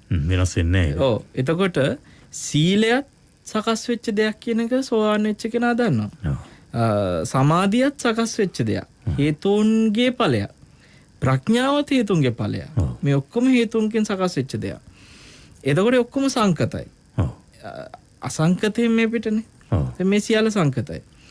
එතකොට සාමාන්‍ය ලෝකයේ භාවනා කරන අය, සාමාන්‍ය ලෝකයේ සිල් රකින්න අය, ආර්ය සීලයක් ආර්ය සමාධියක් කරගත්ත නැති කෙනා සාමාන්‍ය ලෝකයේ වරුණ අර සක්කාය දිට්ඨිය හිර වෙලා තමයි මේ ඔක්කොම කරන්නේ. ඒකින්ද බුද්ධ සක්කාය දිට්ඨිය හිර වෙලා කියන මිත්‍යා දෘෂ්ටියට වැටෙන ඉඩකඩද තියෙන්නේ එතකොට. නමුත් කුසලයේ තියෙනවා. එතනදී කුසලයේ තිබ්බට වරුණ නිවනට උපකාරයක් නැහැ. දැන් පංචශීලයේ ගමුක උදාහරණයකට එක්කෙනෙක් පංචශීලය ආරක්ෂා කරනවා සංකත ස්වභාවයක් පිළිගන්නේ නැතුව, දන්නේ නැතුව, අවබෝධයක් නැතුව. එයා සක්කාය දිට්ඨිය මත පිහිටලා ඒ පංචශීල රකින්න. තව කෙනෙක් ඉන්නවා සංකත ස්වභාවයක් කියන එක දකිමින් හේතුන්ගෙන් සකස් වෙන ඵලයක් හැටියට දකිමින් ආත්මීය වශයෙන් ගන්න නැතුව පංචශීල රකින්න. දෙන්නම පංචශීල රකින්න. දෙන්නම සත්තු මෙරීම වෙලා කියලා. ප්‍රතිඵල දෙකක්. එක්කෙනෙක්ගේ සතුන් මෙරීමේ වැලකීම යාව සුගතියකට යවයි. අනිත් එක්කෙනාගේ සතුන් මෙරීමේ වැලකීම සුගතියකටත් හේතු සකස් කරනවා, නිවනටත් ඒක උපකාරී කරනවා. ඉතින් ඒකින්ද මේ බුද්ධ මෙතන ශික්ෂාවේ රකින්න පද නෙමෙයි අදාළ. පද 8ක්ද 5ක්ද නෙමෙයි පදනම අවශ්‍යයි. හරියටම හරි. පද නෙමෙයි පදනම. මෙතන ධර්මයේ තුල සීලය ආරක්ෂා කරන ශ්‍රාවකයාගේ සීලෙට පදනම් වෙලා තියෙන්නේ ලෝකෝත්තර සම්මාදිට්ඨිය නම්. අන්නේ මත ඒක අදි වෙනවා. නැත්තම් පද ටික විතර දැන් බලන්න කර උපසම්පදා සිල් රැකපු අයත් නාගය වෙලා උපදින්නේ අවුරුදු 20000 ගණන් උපසම්පදා සීල රැකලා ගහක කොළයක් කැඩලා මේ හේතුන්ගෙන් සකස් වෙච්ච සංකතයක් කියලා පිළිගන්න බැරුණා. ගහේ කොළේ කැඩිච්ච එකට පසුතැවිලි ඉඳලා අපවත් වුණා භික්ෂුවක් විදිහට මෙච්චර උපසම්පදා පද කීයක්ද 200 ගාන. හරිද? පද 200 ගාන රැකලා ආරක්ෂා කළා. පදනම නැහැ. ඒ කියන්නේ ආර්ය භාවයේ ආර්ය සීලයක් විතර රැක්කේ නැහැ, සංකත බව පිළිගත්තේ නැහැ. පසුතැවුණා. විපාකේ මොකද්ද? අපවත් වුණ ගමන් නාගයෙක් වුණා. ඒරකපත්ත නැගයා. එහෙමයි. එතකොට පද 200 ගණන් රැක්කත් වැඩන්නේ පදනම නැත්තම් පද 5ක් රැක්කත් ඇති හරියට පදනමේ තුල ආර්ය භාවය පිළි අරන් රකින්නවා. හොඳයි. තව කතා කරන්නට වහන්සේගෙන් අනුශාසනා ලබන්නට බොහෝ දේවල් තිබුණත් අපිට කාලයත් එක්ක ප්‍රශ්නයක් තිබෙන්නේ අවසාන විනාඩි කිහිපේ කොහොම හරි කාලය වෙන් කරගන්නට ඕනෑ කියලා හිතුණු පිච්චවණේ ගැන කතා කරන්න හේතුව සමහර අය අපිට කතා කරලා අහනවා ආයේ අවස්ථාවක් නැද්ද? පිච්ච රෝපණය කරන්න අපිට එන්න විදිහක් නැද්ද? කොටසක් කරන්න බැරිද? මේ වගේ විවිධ ප්‍රශ්න අහනවා අපේ හැමදෙරෝනේ. ඇත්තටම පිච්චවණේ නැවත රෝපණයක් තිබෙනවද පැල?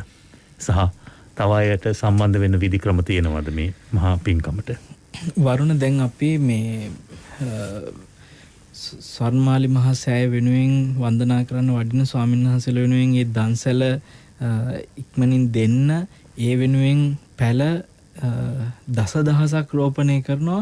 අපි පළවෙනි අධීරයේ විදියට පැල 6000ක් මේ වෙනකොට රෝපණය කරලා තියෙනවා. අපි තව පැල 4000ක් රෝපණය කරනවා ඉදිරියේදී. ඒ පැල රෝපණය කරද්දී එතන අපි 4000 ඉතුරු කරගෙන තියෙන සමම් පිච්චවලට. අපි දැනට රෝපණය කළේ සමම් පිච්ච නෙමෙයි අනිකුත් පිච්ච වර්ග. නමුත් සමම් පිච්ච කියන්නේ හරි සංවේදී පිච්ච වර්ගයක්. ඒ සමම් පිච්ච රෝපණය කරද්දී එයා ඒ සමම් පිච්ච වලට අවශ්‍ය සැකසිය යුතු පරිසරයක් තියෙනවා. ඉතින් ඉදිරියේදී දැන් අපේ දායකත්වයට එකතු වෙලා තාම මේ පැල රෝපණයට එන්න බැරි වෙච්ච අය ඉන්නවා. ඒ අය අතරේ සමහරු ඉන්නවා අපේ ලියුම ප්‍රමාදී වෙලා ගිය අය ඉන්නවා. සමහරු හේතුවක් ඇතු මොකක් හරි හේතුවේදීලා අපි යොදාගත දිනේදී එන්න බැරි වෙච්ච අය ඉන්නවා. එහෙමයි. තමන්ගේ පෞද්ගලික හේතුවක් මත. අනිවාර්යයෙන්ම. එවැනි අය වෙනුවෙන් ඉදිරියේදී අපි සමම් පිච්ච පැල තව 4000ක් රෝපණය කරනවා. ඒක සමහරට පැල සමම් පිච්ච පැල 5000ක් වෙන්න පුළුවන්. අන්නේ රෝපණයේදී ඔවුන්ට අවස්ථාව සැලසී ඒක අපි ඉදිරියේදී දැනුවත් කරමු. ඒ වගේම විශේෂයෙන් මේලා කියන්න දෙයක් තියෙනවා වරුණ. අපි සති පුහුණුව වෙනුවෙන් බවුන් පැලැස්ස සංගරාවක් නිකුත් කළා. ඒ සංගරාවේ අපි ඇත්තටම ඔය කොරෝනා වසංගතයත් එක්ක දුෂ්කර කාල පරිච්ඡේදය තමයි මේක ආරම්භ කළේ. එතෙන්දී තැපැල් ප්‍රමාදය කියන්නේ විශේෂයෙන්ම සමහර ප්‍රදේශ සංචාරණ සීමා පනවලා විවිධ මේ බාධාත් එක්ක තැපෑලේ ප්‍රමාදවලට වඩා අතුරුදහන් වීම අපිට සංගරා 100 ගණනක් අතුරුදහන් වෙනවා. ඒ කියන්නේ ගිය තැන නැවතිලා තියෙනවා කොහේ හරි සංගරා නැහැ අතුරුදහන්. හරි ඒක ඒ අයට ලැබිලත් නැහැ මොනවද උනේ කියලා දන්නෙත් නැහැ. එතකොට ඒ කොහෙද කියලා අපි දැන් අපි සමහර වෙලාවට වරන ලැබිලා නැති ඒවා වෙනුවෙන් ආයි යවනවා. අපි එහෙම 100 ගණනක් ආපහු යවුවා. සමහරලාට යවපු දෙකම ලැබිච්ච නැති නිවාස තියෙන ඇතැම් නිවාස වලට අපි පස්සේ යවපු එක හම්බෙලා මුල් එක නැහැ. හරි. එක ගෙදරක අපිට පණිවිඩයක් ආවා දෙකම හම්බෙලා මුලින් හම්බෙන්නේ අපි දෙවනියට යවපු එක. ඒක සතියක් යන්න කලින් හම්බෙනවා. ඊට පස්සේ අනික එනවා. මෙන්න ඒක යවලා මාස කිහිපයකින් එනවා අර මුල් එක. ඒ වගේ මේ තැපෑලේ ගැටලුත් එක්ක අපි පැහැදිලිවම අපි තීරණයක් ගත්තා මේ කොරෝනා වසංගතයේ එක්ක ඔය මේ සංචාරණ සීමා වෙන මේ ප්‍රශ්න ඔක්කොම පොඩ්ඩක් මග ඇරලා ටිකක් යන්න දෙමු. නැත්තම් මේකේ මුද්‍රණ වියදම් වල තිබ්බ අපිට ආය එකම නිවසට සංග්‍රහය වන්න වෙනවා. සමහර අයට එහෙම ගැටලු තිබුණා. අපි සමීරත් ඉන්නවා මෙතන මේ බොහෝ දෙනෙක් කතා කරලා අහනවා එහෙම. ඔව් ඒ නිසා අපි ඕනකමින්ම යම් කාලයක් මේ තැපෑලේ ගැටලුව නිසා අපි මේ ගත්ත කාලයක් අතහැරලා හිටියා. ඇත්තටම ඒ වෙනුවෙන් අපි කටයුතු අතහැරලා දැම්මට මේ සංගරාව අතහැරලා නෙමෙයි. අපි වරුණ මැයි මාසේ මේ වෙසක් පොහොයත් එක්ක නිකුත් කරනවා සංගරාව ත්‍රිමාසික විදිහට. අපේ දැනට අපි ද්විමාසික අවුරුද්දකට සංගරා 6ක්නේ. ද්විමාසික විදිහට මාස දෙකෙන් දෙකට. එතකොට අපි දැනට 2ක් නිකුත් කළානේ. තව ඉතුරු වෙලා තියෙන්නේ 4යි. ඒ හතර අපි ත්‍රිමාසික සංගරාවක් වශයෙන් දැන් පුනර්මුද්‍රණයක් විදිහට පටන් ගෙනනවා මේ බුද්ධ වර්ෂය එක්ක කෙරෙන සංගරාවක් විදිහට. අපේ වෙසක් කලාපයේ තමයි පළවෙනි කෙරෙන්නේ පළවෙනි සංගරාව. එතනින් එහාට අපේ සංගරා පොරොන්දු වෙච්ච ඉතුරු හතරම අනිවාර්යෙන් ඊළඟ වෙසක් දක්වාම. ඒ කියන්නේ වසරේ සංගරා ටික තමන්ගේ නමින් වෙන් කරගත්තු අයට ඒ සංගරා ටික ලැබෙනවා. ඊළඟ වෙසක් දක්වාම අපි ඒ ත්‍රිමාසික සංගරාව ලැබෙන්න සලස්වනවා. බලාපොරොත්තුෙන් ඉන්න කියලා මතක් කරනවා. එතකොට තව අලුත් අයට දැන් මේ මුදල් ගෙවල ඒ සඳහා බරපැන දරලා ඉන්න අයනේ. ඒට අමතරව අලුතෙන් අයට එකතු වෙන්න පුළුවන්ද? වරුණ දැන් අපි ඇත්තටම මේ වෙලාවේ කොටස් දෙකක් නිකුත් කරලා තියෙන නිසාත් අපි දැනට අලුතෙන් තව පිරිසක් මේකට සම්බන්ධ කරගන්නවා කියන තීරණය මේ මොහොතේ නැහැ. අවශ්‍යතාවයක් තිබුණොත් ඒක ඉදිරියට බලමු.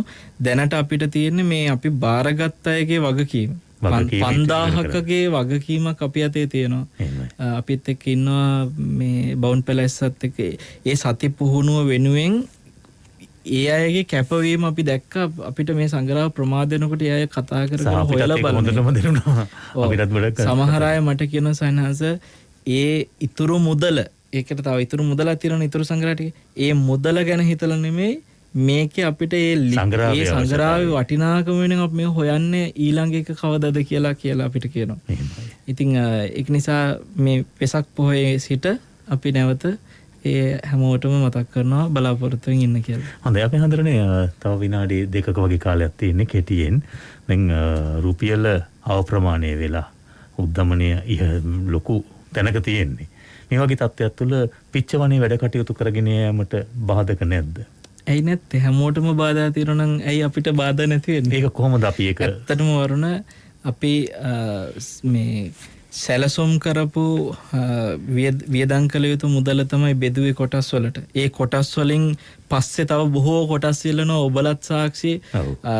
ඒ කිසි කෙනෙකුට ආයි කොටස් ඉල්ලන අයට අපි කොටස් දුන්නේ නැහැ. මේ වෙලාවේ අපිට හුඟක් දෙන බොහෝ දෙනා දන්නවා ඒක. අපිට පිච්චවනේ තරන්නේ සංගරාවෙත් එහෙමයි. මේ එදා සැලසුම් කරපු මුද්‍රණ වියදම අපි සංගරා 6ටම තැපැල් ගාස්තු සියල්ලත් එක්ක යොදවන්න ගත්ත මුදල 1000කුත් රුපියල් 80ක් මුළු අවුරුද්ද පුරා සංගරා ටිකේ. හැබැයි එදා තීච්ච මුද්‍රණ වියදම නෙමෙයි අද තියෙන්නේ. 3-4 ගුණයකින් වැඩි වෙලා.